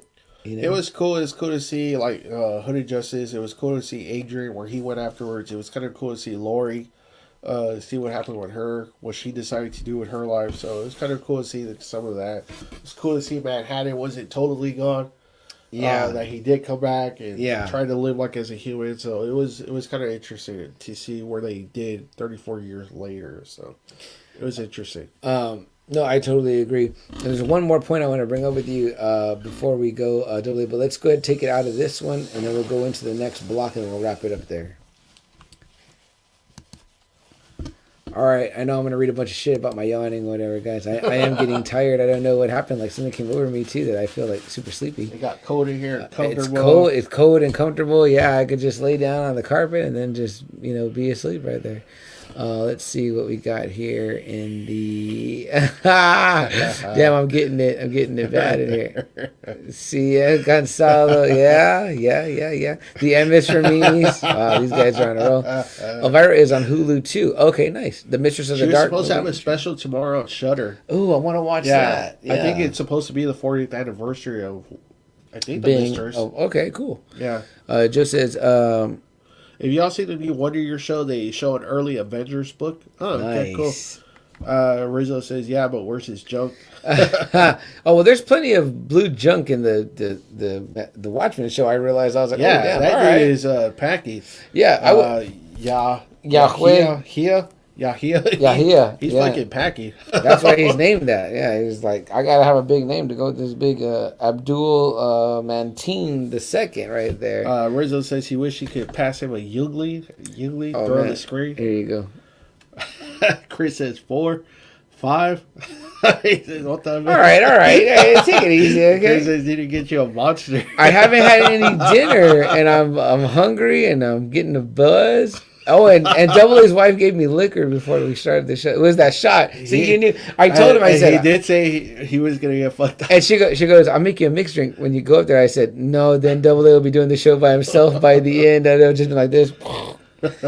So sorry, guys. I'm 40 now. I'm an old man. So what are you gonna do? Joe says, I think. Shit. I think although he was done, he did leave it open in case anyone else had a story to tell, which I think that's what he said too. I think he did say that he was going to leave it open just in case somebody else wanted to run with the story. Alan Moore? No, not Alan Moore. Oh, fuck no. Alan Moore's like, fuck that shite. That shite is garbage. Yeah, that's why he's like, my name's not going to be on this project. Yeah, but I mean, come on. Like, there's got to be things that Alan Moore does like, and I mean, like, I think this is a pretty nice telling of another story within the already existing Watchmen universe. You got to see what his style too. I mean, he's an author. Look, Stephen King didn't like The Shining. Shining's considered a classic, but he hated The Shining. Yeah. So I mean, there you go. Let's bring it back in. We'll leave the comments open and we'll get everybody. Yeah, so in CM can go back to sleep. Damn, there it is. There it is. For my own pod partner here. He tells me here. Hey, they're counting your yawns. Oh my fuck, man, dude! I was trying to, guys. We're back here. Wrap it up here. I had a few yawns in there. And, you know, last week I was in my 30s, and this week I'm in my 40s. So I deserve a little reprieve. I feel like here, you know. It's not like we do a short, hour show here, although we've been accused of that we should. Yeah, no shit. So, this is, I have a baritone voice right now. I know. Yeah, that too. Yeah, Double A's rocking me to sleep with his voice. But I'm fucking stuffy. He's sleepy. What Stuffy the fuck? And then we had computer problems earlier. Computer we're like the problems. two fucking dwarves that they got rid of, but there used to be fucking 9, and they shot the They got two that rid were of us. Yeah, I found this just another Friday night jacket we were gonna auction off, but now I'm wearing it. So, dude, but Double A, as you were watching it, did you feel as though there were like things that you were like getting into that you're like, Sure, like I said, it was cool. Like, I like the Looking Glass character. I really did like his character. I like what they did with Manhattan. I like what they did with Adrian. I was conflicted about Lady True. I'm kind of like you. I don't know how I felt the character. I don't know how I felt about her. What about what Vite tells her when he says, as far as like a super being goes, he could have done more. Yeah. When she tells him that? No, Vite says that to, who does he say that to? I think he says it to Lori, I think. Oh, okay. But he's pretty much saying like, come on, he could have really done more, which I guess was true. Yeah, he could have. It's kind of that classic situation where like, if Vite's probably thinking, if I had that power, well, I would have been making Earth fine. Like, how come they didn't get rid of the nuclear arms? So yeah, you could just vaporize them, turn them to vapor or whatever, and then they're gone. So well, that's what Kavita asked him too in Vietnam. Remember? Yeah, it's like you could have turned that bullet to fucking mercury. Yeah, could have turned that bottle into I forgot what he says. Yeah, but the truth is that he was just like morbid curiosity. I guess, he didn't give a damn about it. Yeah, it's pretty freaky. I was like, man, that motherfucker doesn't, But you're right. He could like clean all the water. He could do everything. Yeah. You know what I mean? But shit, he could make Africa into a fucking jungle. Turn that Sahara into a big old lake. I mean, come on now. So Dr. Manhattan was just like lazy? Or it's fucking lazy. He created all that Europa where no one else could live. Very true. Very true. Let's see. Very white voice. Yeah. Very. That was like the last of my notes, except the last thing is that they get Vite, right? Like, yeah, Lori, I didn't like that. That was dumb. I didn't like how they arrested him. What are you gonna do? It was cool seeing Archimedes again. Yeah, Archimedes. Yeah, that was cool. The owl ship or whatever. Yeah. So we saw that one in the beginning, but they kind of lead you to believe that like so the cops. He said the cops made copies, and that's why he's like, I'm sure you can fly it. Looking Glass is like, yeah, I can. See, there's a lot of little things in the show like that make it fun. Like when you see. On Europa when Vite's riding and they ride past the black sails. The flag. Like, they're like, oh shit, and they show that in the trailer. Yeah. So it was like that. That's pretty cool, or whatever. Like there's a lot of little things they touch. The Borscht Burger comes back. You know what I mean? Like they even that kind of thing do a good thing with the blood drip. You know what I mean? It's like there's some cool little things in there that definitely make it feel like it's a Watchmen book, whatever. But overall, I mean, I enjoyed it one round through. I enjoyed it a second round through. I know that I'll watch that a third time. I mean, and that's a show, and mind you, they're hour episodes, so it's 9 hours, but it's a pretty good. It's still a fun commitment that you could do in 2 settings, probably. You know what I mean? Or one if you're ambitious, but it's just. It was really solid. I see all the praise it got. I'm mad at myself. I didn't realize the praise it got when it got it. Yeah, and I actually saw too that this Extraordinary Being that actually won for best episode or something like that too. Okay. Yeah. Okay. So the Hooded Justice one. How about the last episode? The last episode is called "See How They Run," and obviously they go into the goo goo gajoob at the end. You know what I mean? What do you feel about the Eggman? I'm the Eggman. I'm the Walrus. Yeah. Yeah, I don't know, man. I don't know. I think that she got some of the powers. You think so? Angela got some of the juice, but maybe not full. I'm just gonna say sure she did. I'm just gonna say that. I'm gonna say sure. It leads you, I guess, to believe you that. So Because they almost make it seem like they need someone that doesn't that is moral, like she was moral, to do what Lady True was trying to do, who is not moral. No, that was not. No.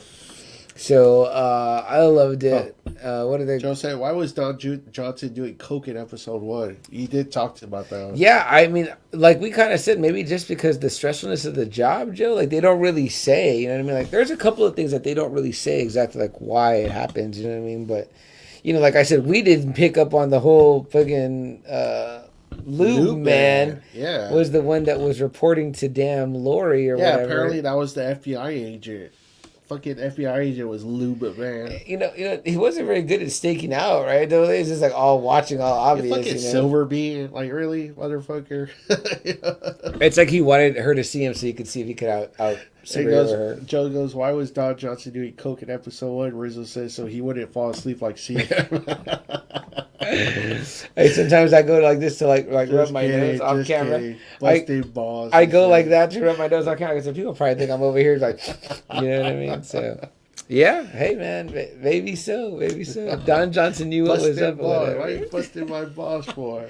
No. You guys never apologize. You got to keep that going. That makes this Friday night fun, man. It wouldn't be fun without busting the balls on I'm here. just trying to have a drink here, busting my balls over here. Yeah, trying to have a drink over here, huh? Yeah. Hey, that's coming out soon, right? The Many Saints in Newark, yeah, that's coming out, yeah. Also, what did you think about the big news we forgot at the beginning of the show? Chris Pratt going to be Super Mario? Oh, yeah, and then I saw Anna Taylor. That's going to be Peach. That's a great casting. It's going to be live action? No, I thought I read animated. I was like, eh. I want to see Anya Taylor-Joy in the Princess Peach costume. So Joe says I saw CM Punk fall asleep at the UFC. Yeah. Now he puts people to sleep on AEW with his wrestling. Jack Black. Who? He says Pratt and Jack Black. I don't know who Jack Black's in. Who's Jack Black doing? Is he going to be Yoshi? I only heard Chris Pratt. Oh, is he going to be Koopa? Koopa? Oh. Get Dennis Hopper. I know he's dead. Get Dennis Hopper. Damn. We've had too much, y'all. This was my dinner was Yinglings and no cocaine. And Jim Beam. And Jim Beam Devil's Cut whiskey right there. I'm like, oh, shit. I feel pretty good. Well, guys, if you haven't checked out, I would say check out the book. Check out Watchmen. It's a really good story. It really is. I spoiled that myself because I would always see it in Wizard.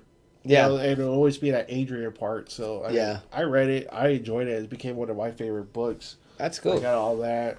I would say watch the movie. The movie's really good too. Jeffrey Dean Morgan does an excellent job. I told him that when I met him. I was like, man, you know what? I said, I love Negan. I said, well, you're really awesome as a comedian. And he's like, oh, thank you, man. And this show is good too. This show is really good. Anything Watchmen has been pretty damn good. So yeah. And if you haven't read any of that or seen the movies, just watch it anyway, the show, and tell us what you think about it as a standalone. Like, did it work? Yeah, I want to hear some of that. Yeah. I feel bad, guys. My first show in my 40s, and I'm acting like a fucking old man. Hey, well, I'm stuffy over here. I put a sweater on. I yawned a bunch. It was like, Jesus. All I need is, my sister always jokes, she goes, I'm going to get you the damn... the one single candle and then the old man hat with the ball on it. You know, so. All right, guys. Well, shit. We loved you joining us. Obviously, maybe not our best showing, technical difficulties, but we stuck it out. We braved it through, and we're still here at the damn end. Get a little energy back. Joe says, if y'all haven't seen Jeffrey Dean Morgan in Texas Rising, okay, I'll check it out. Gonna be like Mr. Rogers taking your shoes off next episode. Yep, that'll be me right there. It's a lovely day in the neighborhood, gentlemen. So, guys, please go check out Invincible Comics and More, the Facebook group. Check out the Sold Now auction. Yeah, sold. Reply sold. The Reply Sold auction. Something gets posted up, a picture of it, and you want it, and there's no comments underneath it. Hit the reply button, type sold, and then it becomes yours. So that's a pretty awesome deal. Also, if you need something to listen to when you're not listening to me yawn, and Double A clear his Clear my nose, nose. you can go check out the Now Watch This podcast.